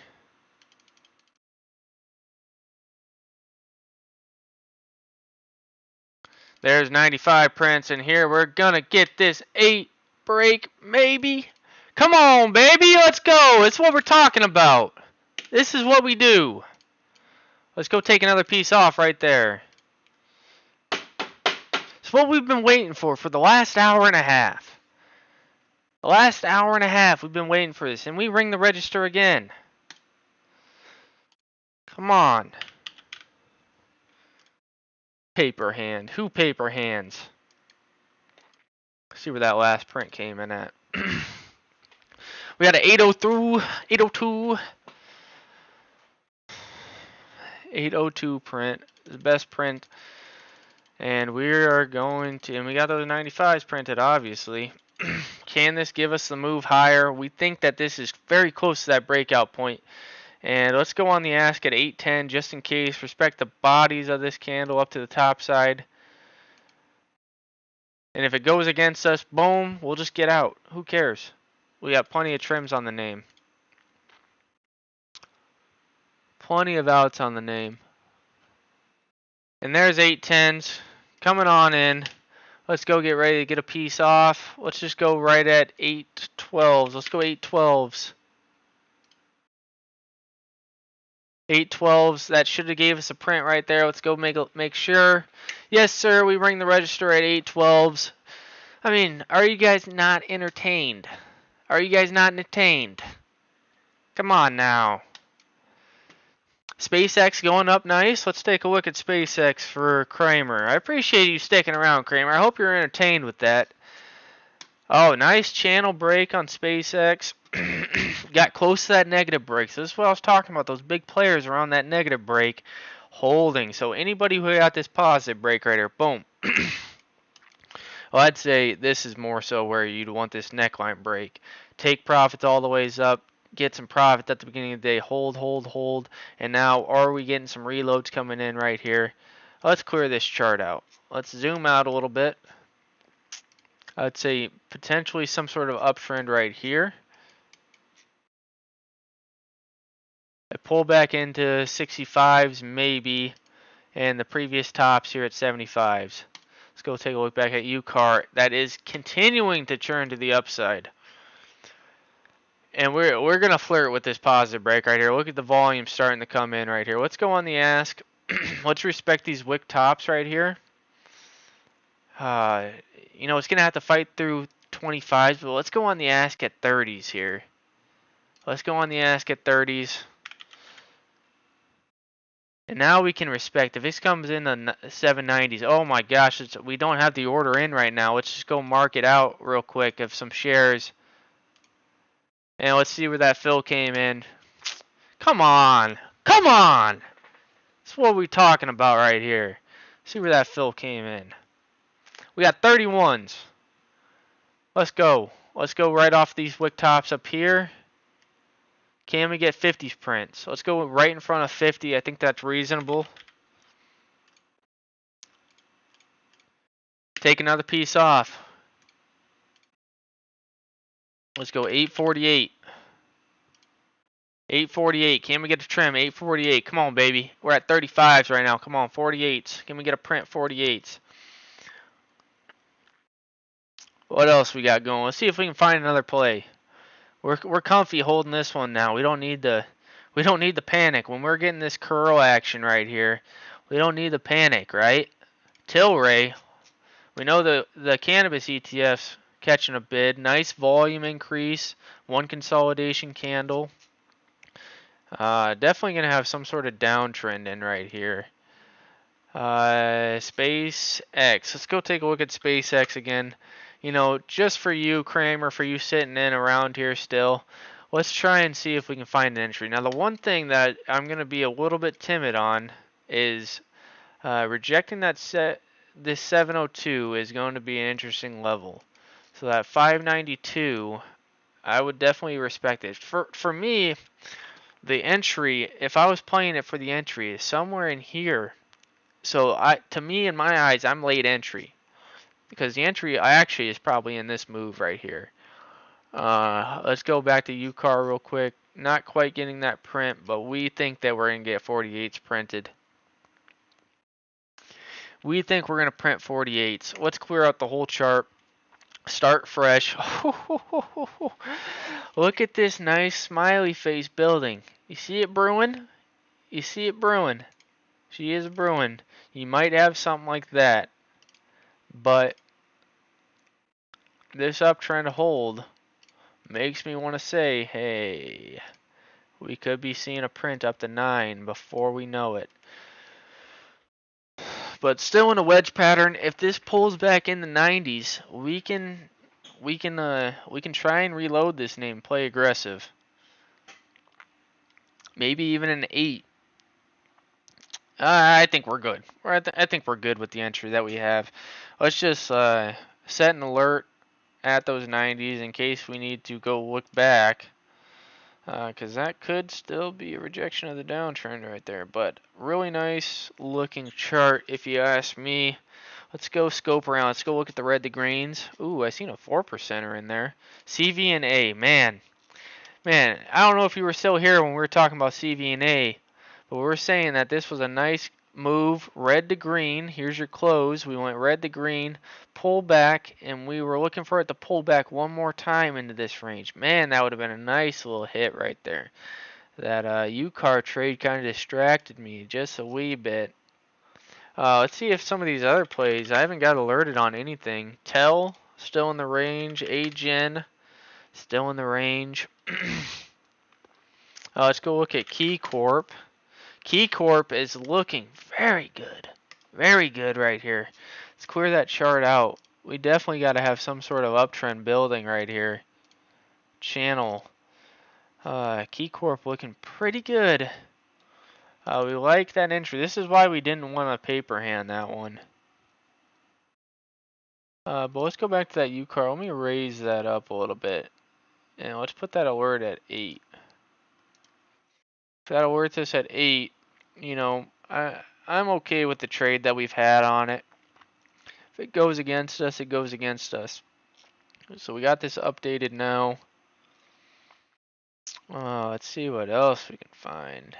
HCC.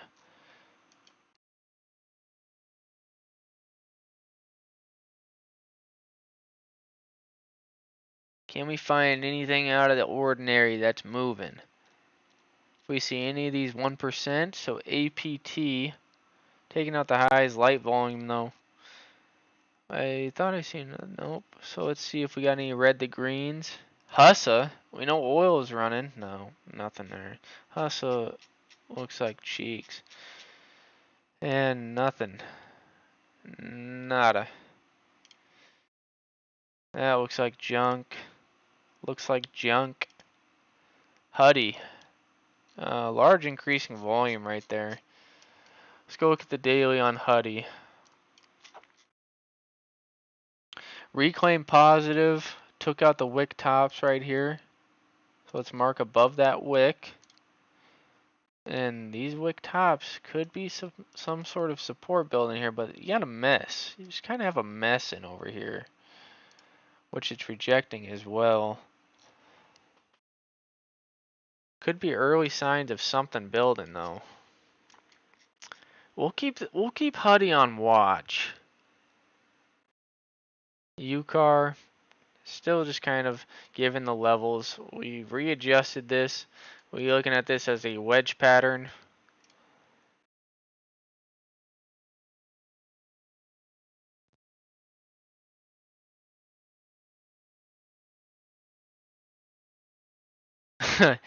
Yeah, I'm just trying to bring some energy. Sometimes you got to bring the energy to the trading floor, you know what I mean?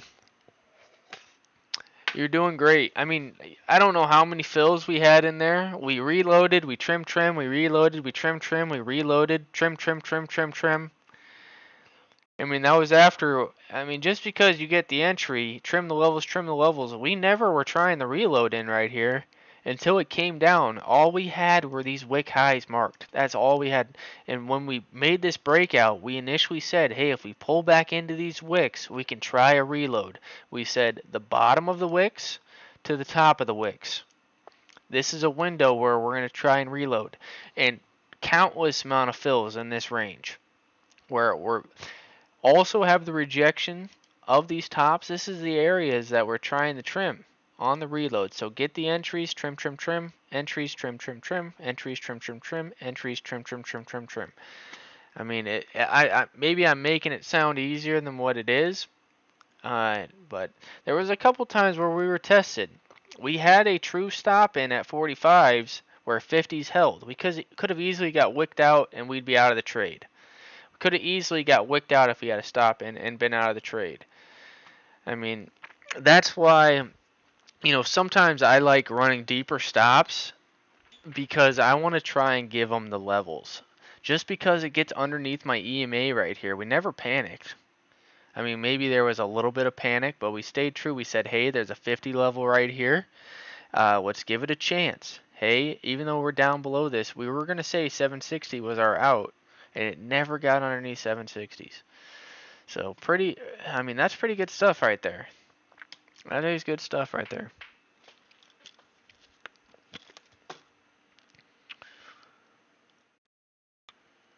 In the CVNA, we really want this to roll over and give us some sort of chance. It is wicking, just marking these tops right there.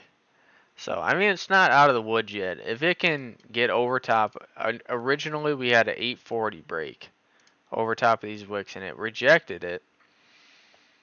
So I wouldn't say it's out of the woods yet, but that was a really good step that it had to take right there, reclaiming that 8, and it might even come back in. It's leaving a nice wick right there.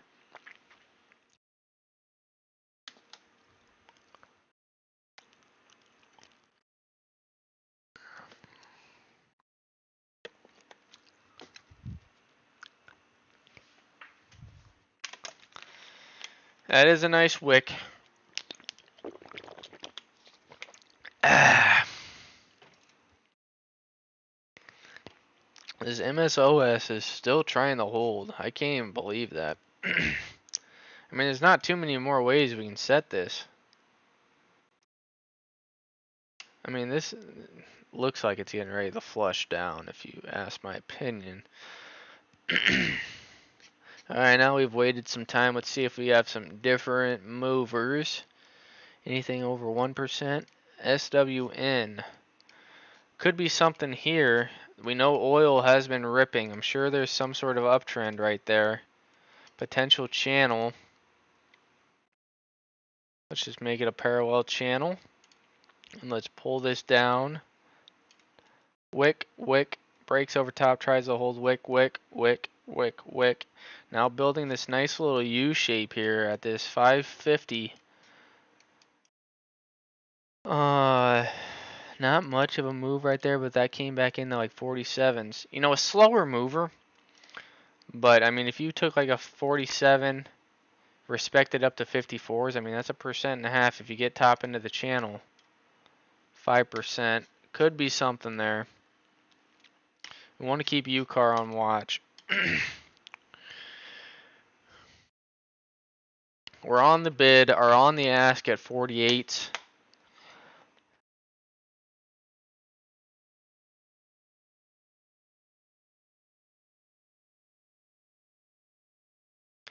Now if it pulls back in, we got a nice green candle closed right there. Majority bought, then sold. Majority of them bought. Oh, wait a minute. We said we were going to keep an eye on Huddy. One sec.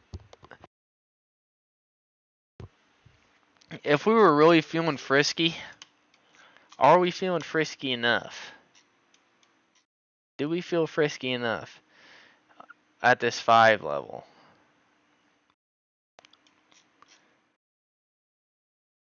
Ah, man, that red candle is just a little scary. But I will say that there is a slight wick of buying. Let's go ahead and alert this. Ah, boy, we gotta go decisions. What are we gonna... Let's take off this Snapchat one. And let's put an alert here at this 506 wick, 507 wick right there. I can't believe Tel hasn't alerted me once and Agen hasn't alerted me once yet.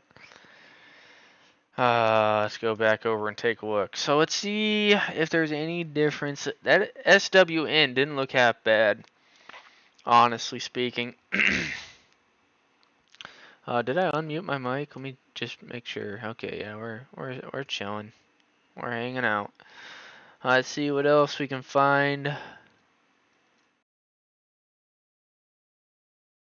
Any 2%ers in here? Nope. Any silica, another oil play that looks like it's catching a bid.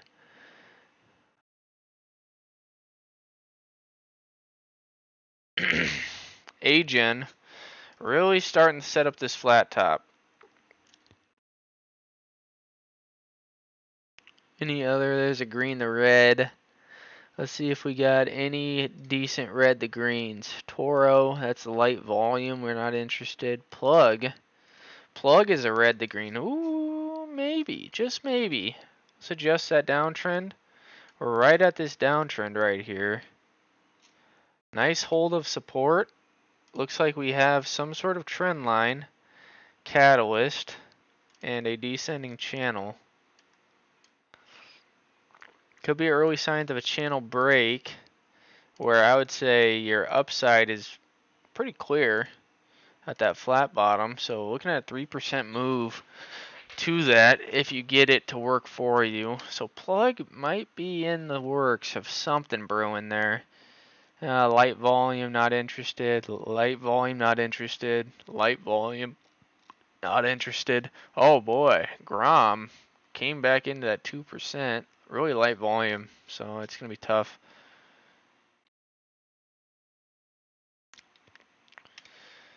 UCAR, a wick of buying, holding that 8, so that is good.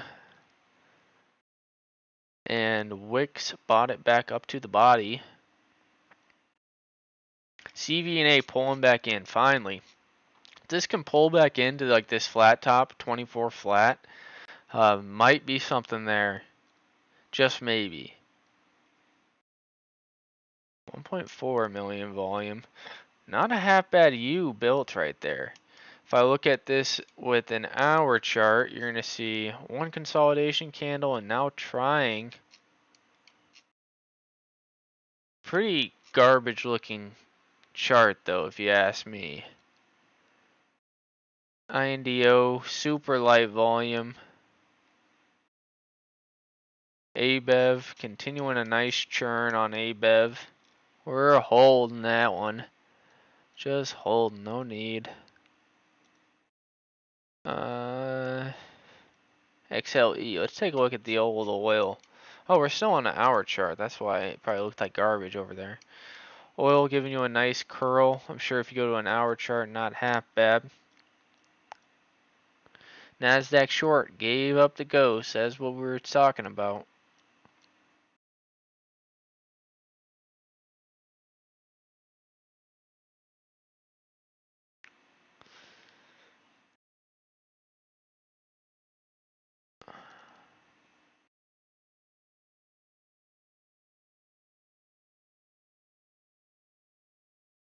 CVS, nice curl building. Nice retest of those highs. See how I retested those highs? Could catch a bid. Also a nice uptrend as well. It's a slower mover, back half of the day. If we're going to find something, we got to find it soon.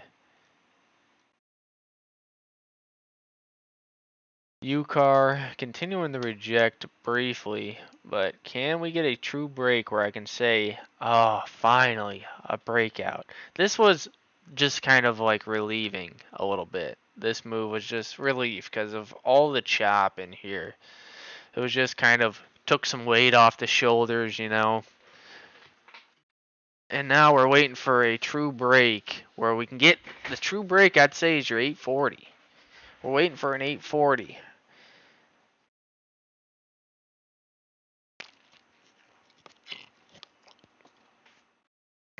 Oh, MSON. I can't even believe that this didn't break down. I'm actually a little bit shocked.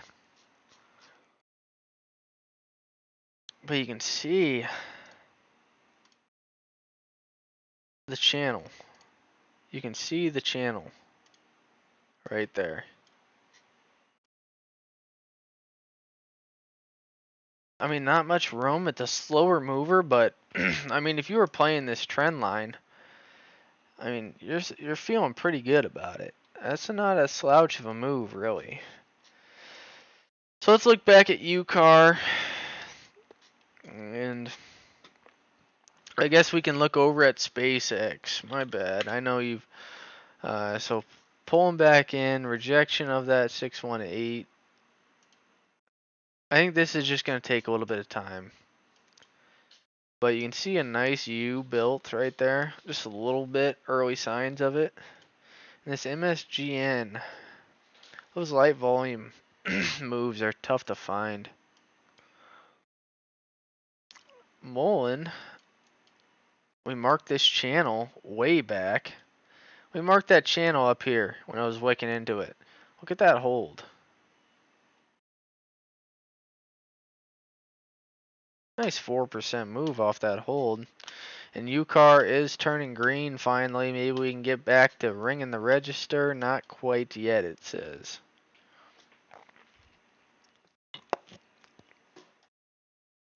It says hold your horses for now.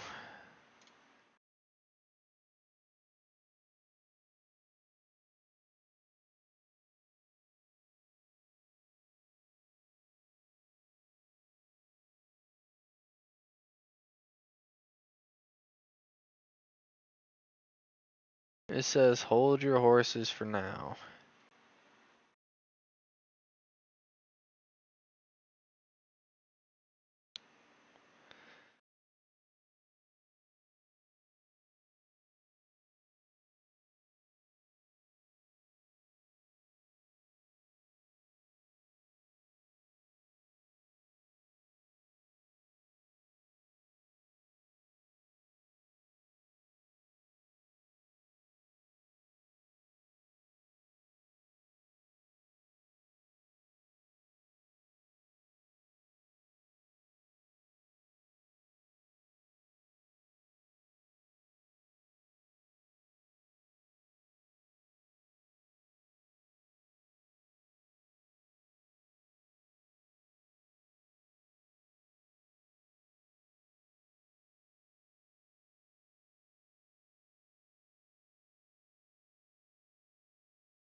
MPP, let's go take a look over here.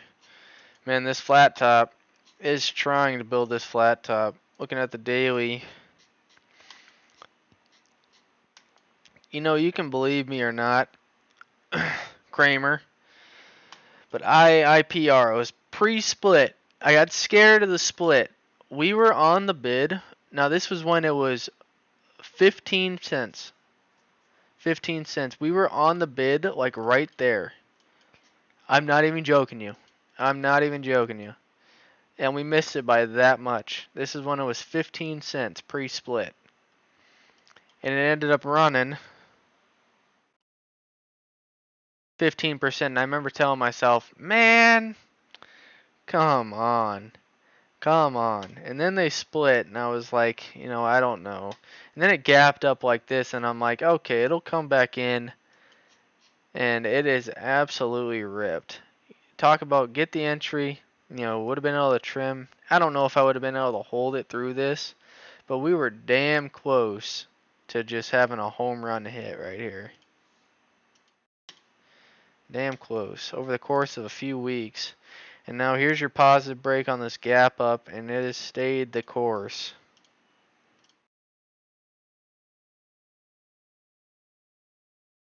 Let's look back at UCAR.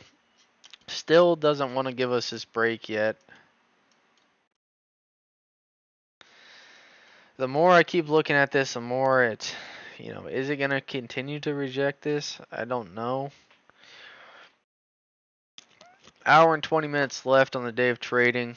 If you guys got anything that you guys want me to look at, I'm just kind of sitting still on this UCAR trade, as it has been a fun ride with this UCAR trade. So if you guys got anything that you want me to look at, I'm more than willing to take a look at it. We've talked on the day as oil as a strong mover. If we were looking just at an oil chart, we are waiting for this positive break on oil, and we think that's going to come at a 75 break. But a nice move, 2 candles of consolidation. You see the indecision, sellers and buyers, and now taking out this high. So a really nice look on oil, in my opinion, and clearly strong on the day when your indexes are red. Other than that, I'd say NASDAQ short. Early entries, still very weak name. We're looking to get entries for the positive break if it comes in. But following this and actually wicking into the uptrend. So we have this sort of channel. It wasn't able to get to the top end of the channel. So is it going to give up the bottom end of the channel?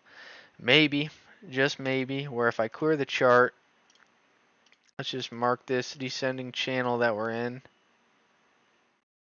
Get a nice parallel tight channel right there. Mark it like that. And let's go from the bodies. Something like that. Where maybe this is where the channel is.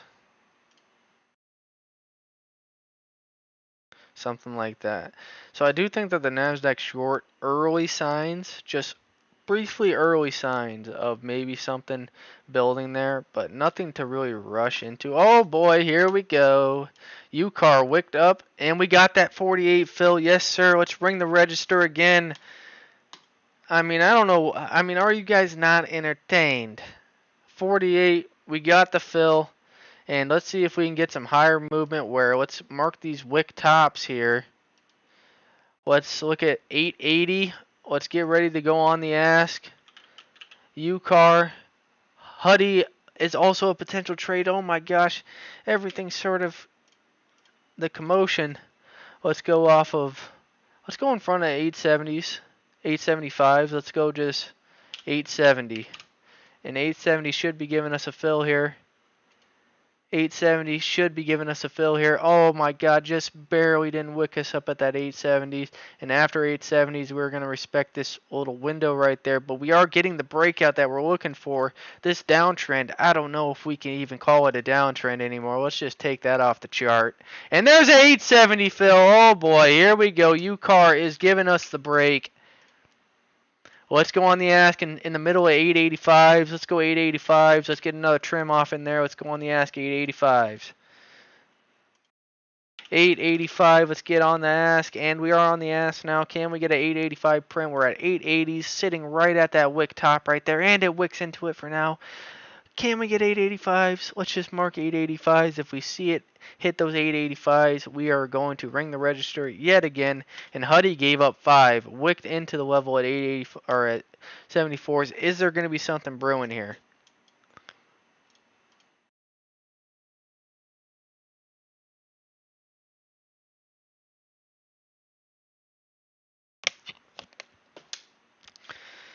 Huddy, 15 seconds left. We do have a wick of buying. How is this next candle going to open? Are we going to blast through these levels? And trying to hold 5s right now. We've taken some good profits on UCAR. Let's try and test the waters while we can. This was one that we were waiting for.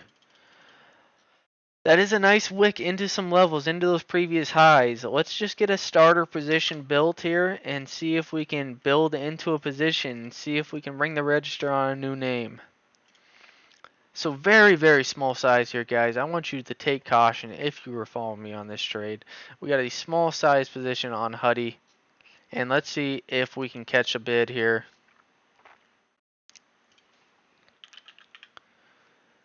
If we can reclaim 5s, we think we got a banger trade here, potentially.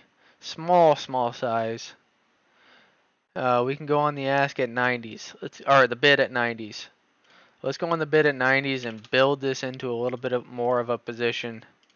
We're gonna go 490s on the bid and see if we can just give this to like 80s. Underneath of that wick, we're gonna be out. We're not even gonna give 75s a chance, even though we are realistic enough to say that that is right into support. Let's go on and see if we can get this 490 fill.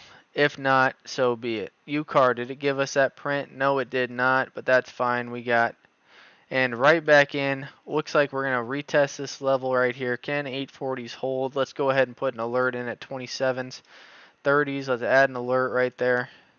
Up, we already had an alert. Let's take this one off.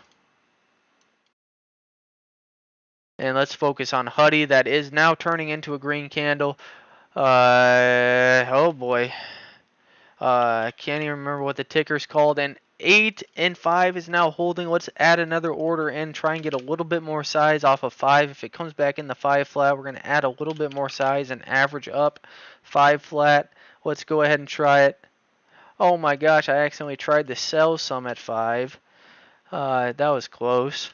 Let's add a little bit more size right there off of 5 and see if that can come on in and fill us there. So in the money a little bit, and like I said, just really small size here, guys. We're just trying to give you guys a little bit of entertainment. Feeling pretty good after the UCAR trade.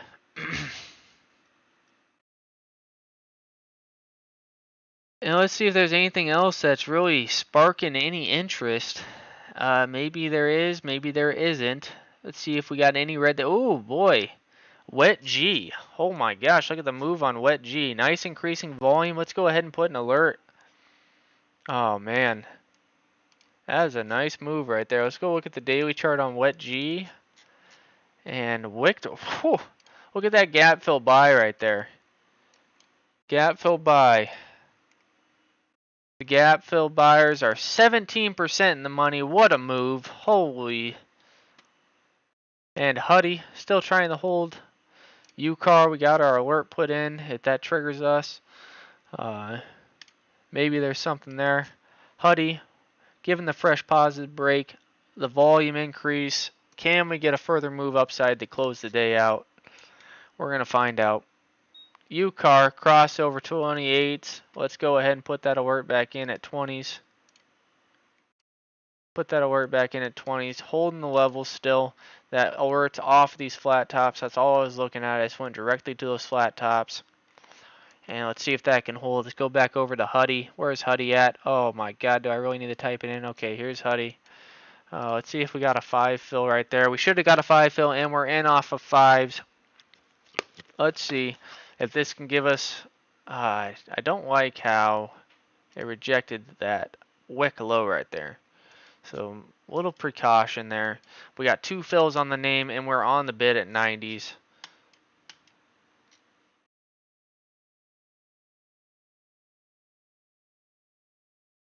So if this comes in the 90s, we think that that could be some good support. Wet G, Wet G, Wet G, Wet G, Wet G. Is this the one? Yes, it is. Let's go ahead and get an alert off of this. If this triggers an alert somewhere in like 50s, if it's going down the 50s, so like we'll go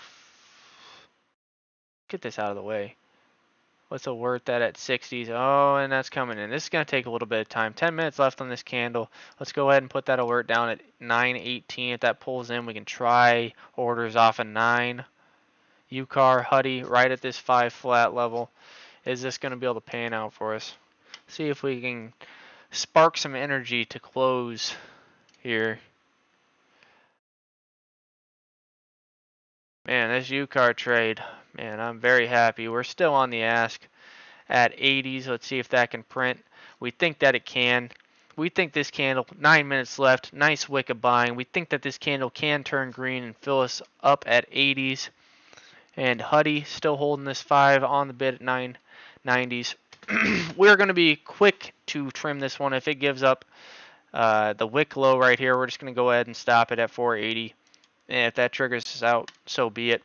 And UCAR getting ready to turn green on this candle. If it does turn green, I'm expecting this volume to really start shooting up, and we are going to maybe give a test up to the top end of the channel. That's what we're looking for. So we're watching Huddy right here. We're watching UCAR, and this candle does turn green. Can we see this go up to 80s? Maybe, just maybe. Oh no, we're on the ask at 85s. Oh, let me catch my breath a little bit. Let me get a drink of water.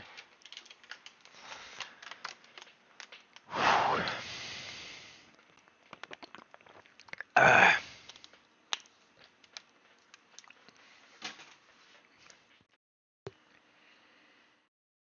we're going to put this alert just a wee bit higher. Huddy at 99s. You know, this volume is a little bit scary.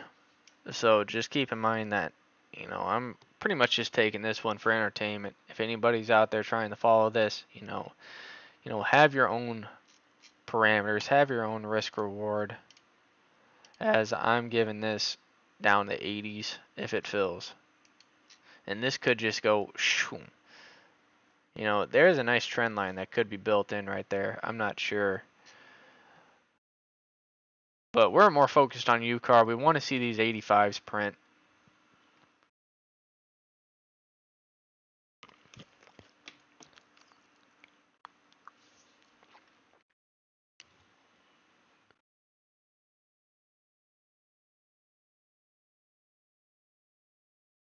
Let's see if we got any difference in some of these movers. Natural gas 4%. Our light volume, not really too interested yet. Wet G 955, right in the middle of this green candle move. Can this give us a move down to 25s? Maybe. Just maybe. See what else we got. We see any 2%ers in here?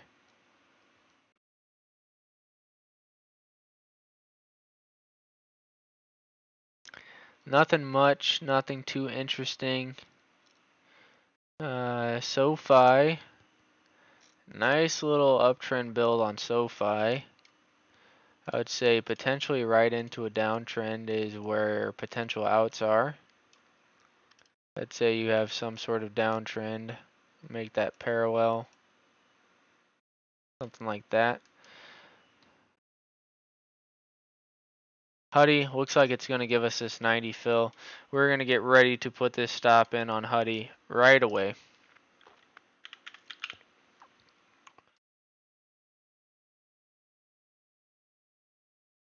And we got the fill at 90s actually. So let's go ahead and put this stop in, and if it stops us out, it stops us out. So we're going in at 480s, and let's go ahead and try that right there. Let's go look back at UCAR. Nice wick of buying. Can this sort of flat top right here hold as support and give us that move up to 85s that we're on the ask for?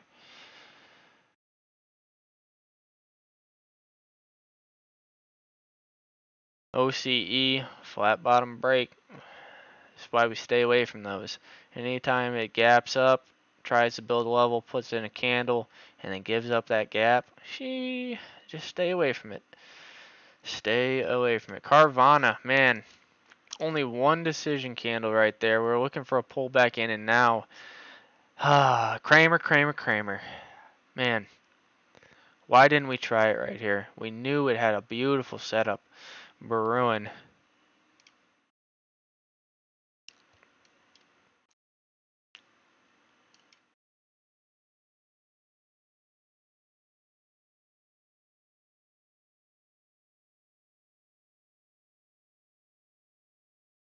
Just get a quick reset.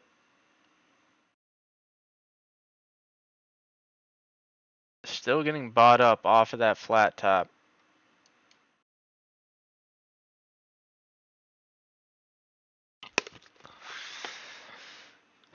Is this going to give us a test up to 9 today? I don't know. We can go look back over at SpaceX. Oops. Virgin Galactic. Nice bull flag setup right here. But rejected that 618. a little timid to test the waters on that.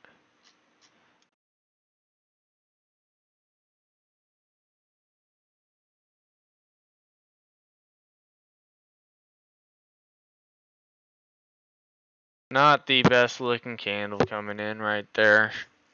Uh, maybe gonna give back some profits, but hopefully UCAR can give us that move up into 85s where we can ring the register.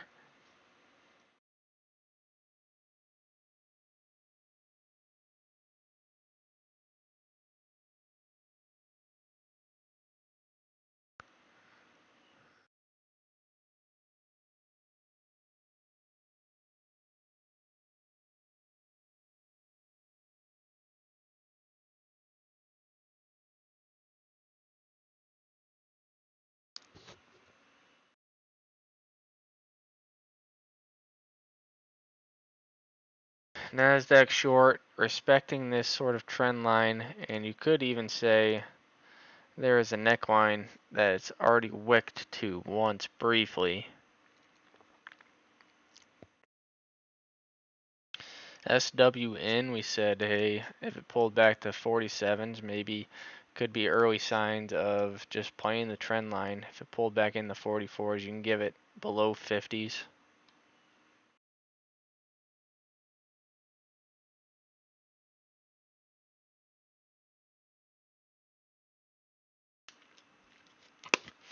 Just focused on this UCAR, trying to get 85 prints. Trying to get 85 prints. It got so close. And if we wanted to, we could even move that down to like 80s. But there's 2 minutes left in this candle. I still think it's possible this candle turns green and we get a push up to 85s, maybe even up to like 9, which meeting up at these top wicks right up here. I think it's possible. Only 2 minutes left, so I'm running out of time for that to actually play out.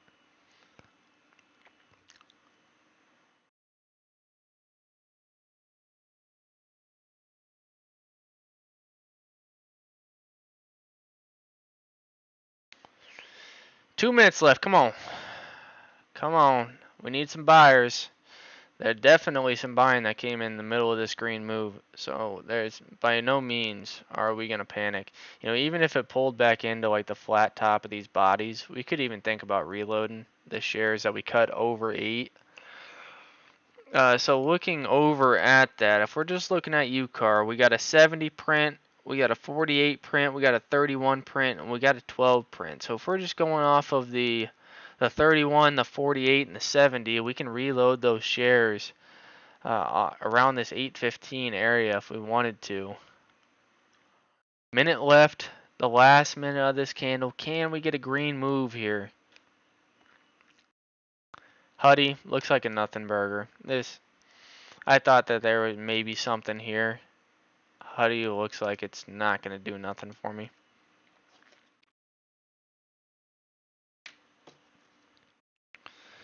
So we're going to finish out this UCAR trade, and this is probably going to be the rest of the trade or the day for me. And we're attempting to make a push for a green candle here. Can it do so? We're at 60, 62, 63s. Can we see it turn green? Can we see the candle turn green? Not quite yet. It tried. It gave one last attempt. That doesn't mean that this next candle can't turn green. And we still got 30 seconds left, so don't count it out yet. I think that this candle can turn green and give us that increasing volume for another candle. We're running out of time for this candle, though. 15 seconds left. We can go see what the tape looks like. Let's go ahead and do that. UCAR, let's go ahead and look at the tape. Trying to hold 50s right here. And we got to open up the next candle. Can we see this candle turn green and give us a push up to 85s?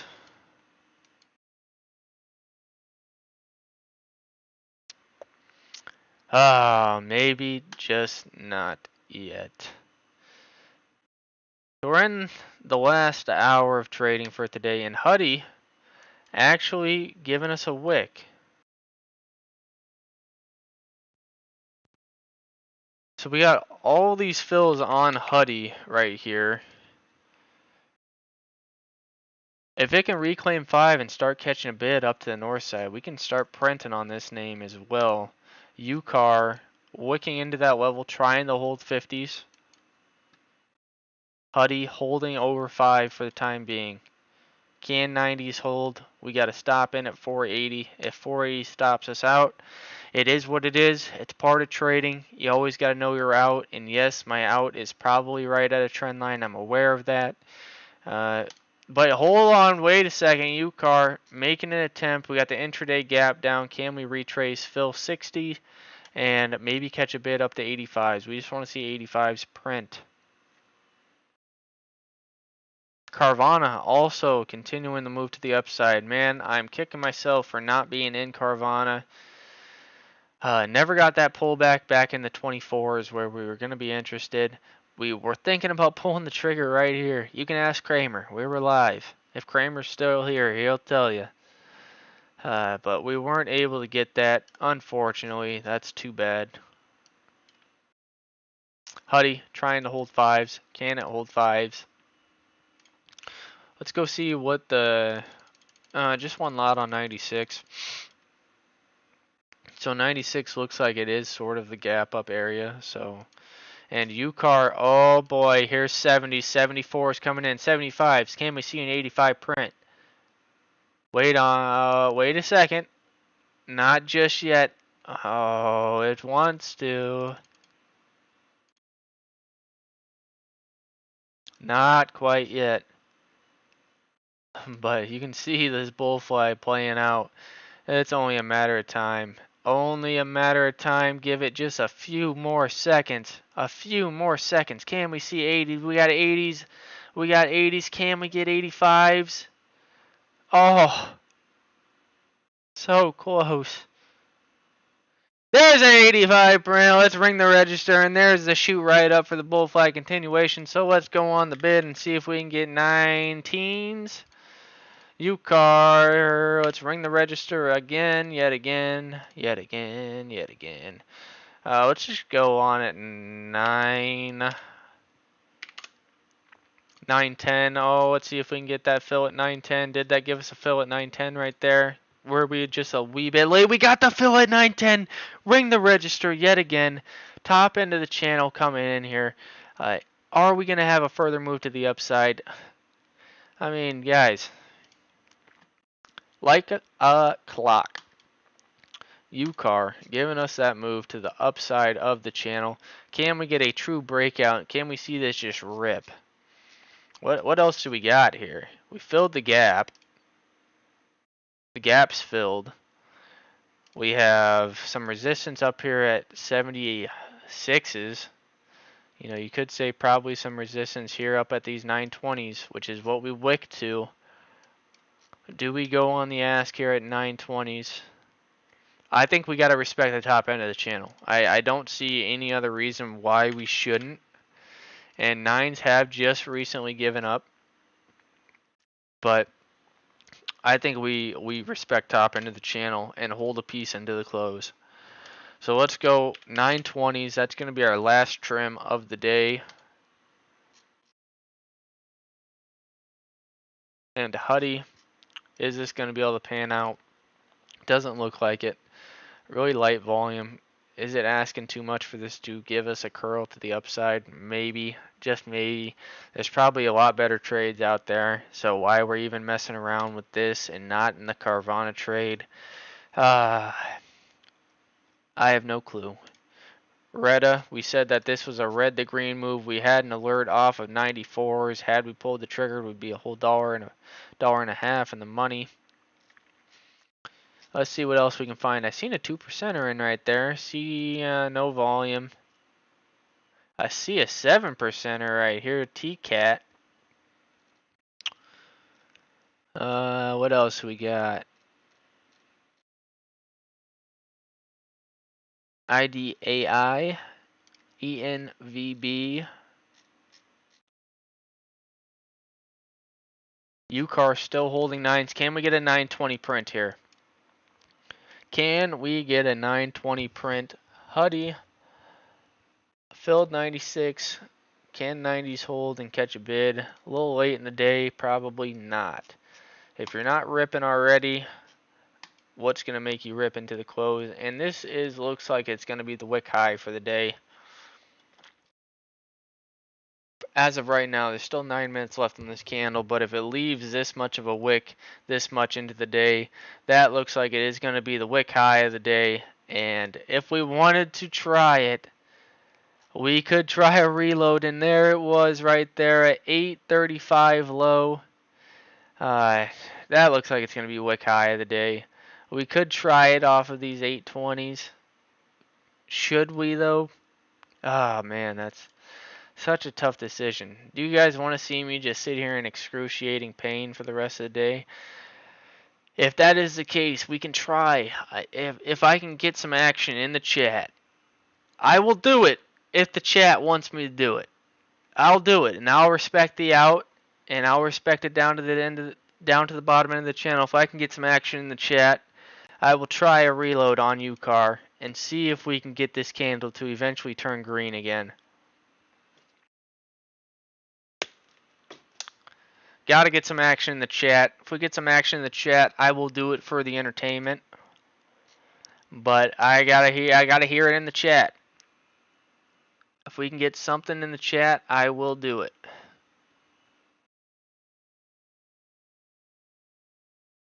My window of opportunity is shortening as we speak, though. So we need some action in the chat.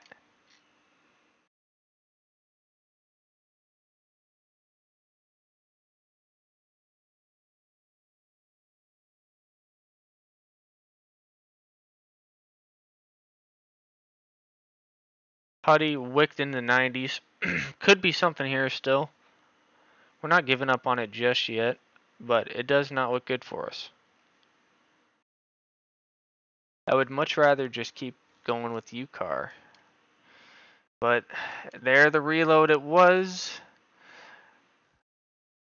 The Lord giveth and the Lord taketh away. Saying goes something like that.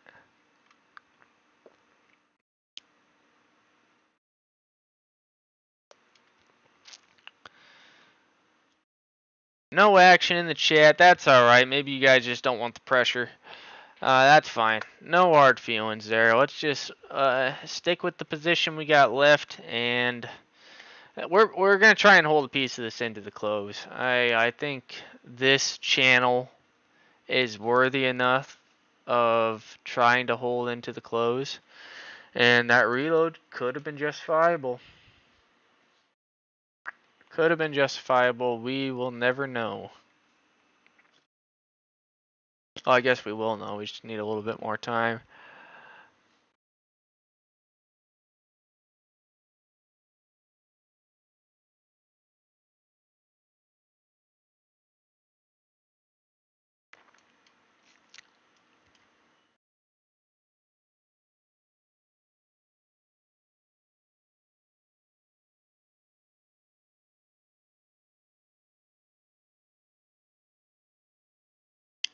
Five minutes left on this candle. If Huddy does not start turning green and reclaim 5, it's probably just going to stop us out, which is alright. You're going to have winners, you're going to have losers.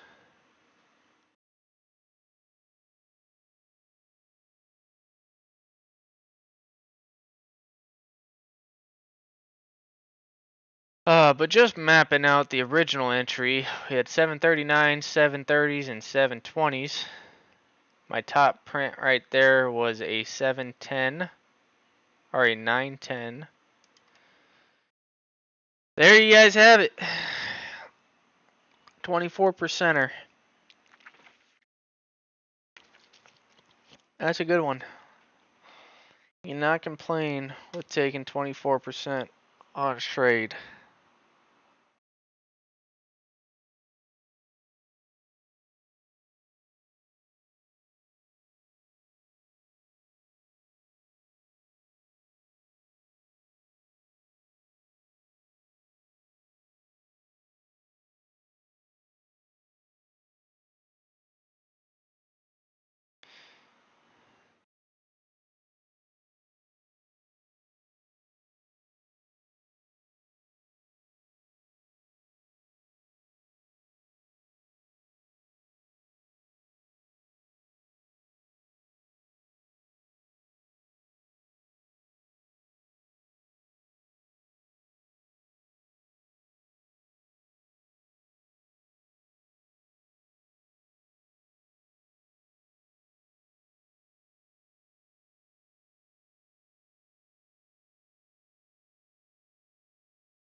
The Lord giveth, and the Lord take it away.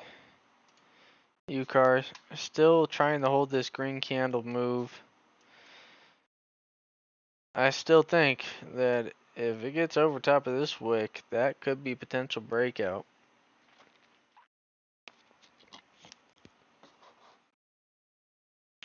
Wet G, hold on, wait a minute, we might have some action coming into the close here. Wet G coming on in. A little bit of increased volume. For this to have really passed the rules, so now you got these wick buyers right there, right? And now this red candle comes in on increased red volume. Clearly more selling right there. But this one, not half bad setup. Not very much volume either, though. So even though it looks like you got nice increased volume, 10K volume is really not the most. And you can see coming in on some increased volume, wicking into, not quite wicking yet, but we're testing these highs right here. You know, this is just too low a volume for me, I think. I think we're just going to sit on the UCAR and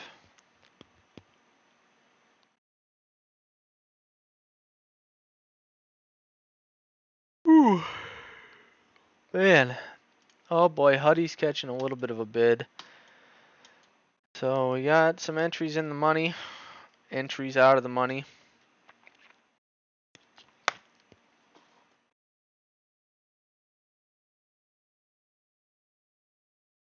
Wet G now green to red.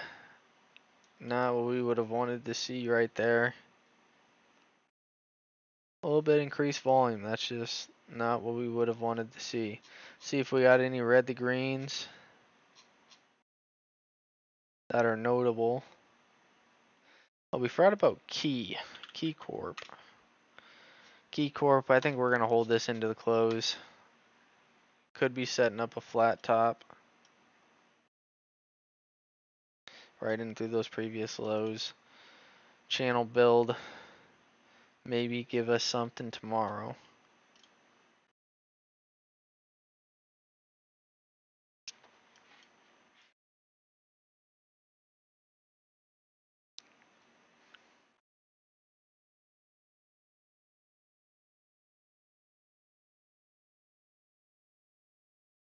Ugh.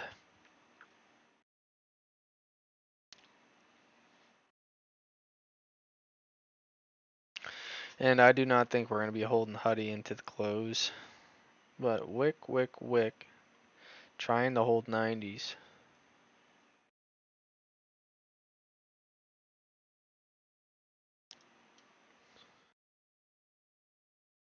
A little bit of wick buying there on Carvana. 2450 flat top, kind of. 20 seconds left. If this starts catching a bid up to like 507, we might even just cut it and just take the win on it. UCAR, 10 seconds left. If it's set to close like this is a true indecision. From top to the close. And there we are, 890s.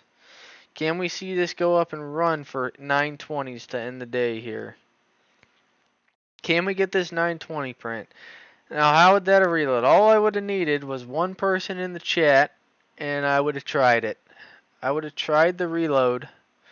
Just one person in the chat would have. I'm not going to put that on you guys. That wouldn't be fair of me. But can we get a. We're at 08. 08. Is this going to be the wick top of the day? I'm really hoping these shorts, anybody who got in short right there, I'm really just hoping that they're puckered right now. I guess that could be the right term to use. I know if I was short off that candle, I'd be pretty puckered.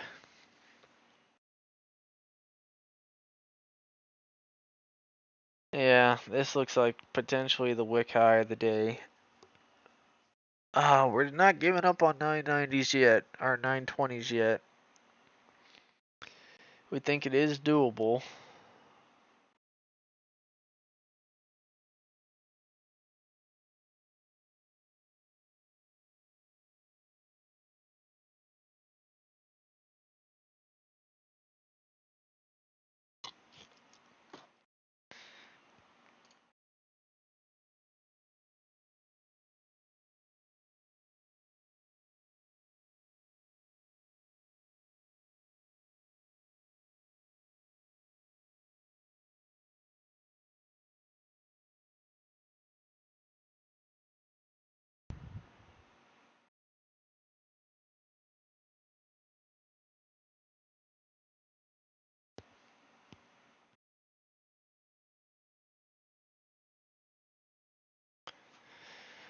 I mean, I don't think I'm gonna even try anything to close the day. Huddy is gonna be a failed attempt, more than likely. 490s hold, maybe, just maybe, but the more it's just sitting there, the more unlikely it is gonna be. But other than that, I think that's gonna call it for me on the day. I appreciate anybody who tuned in, anybody who liked, anybody who also subscribed. Welcome to the team.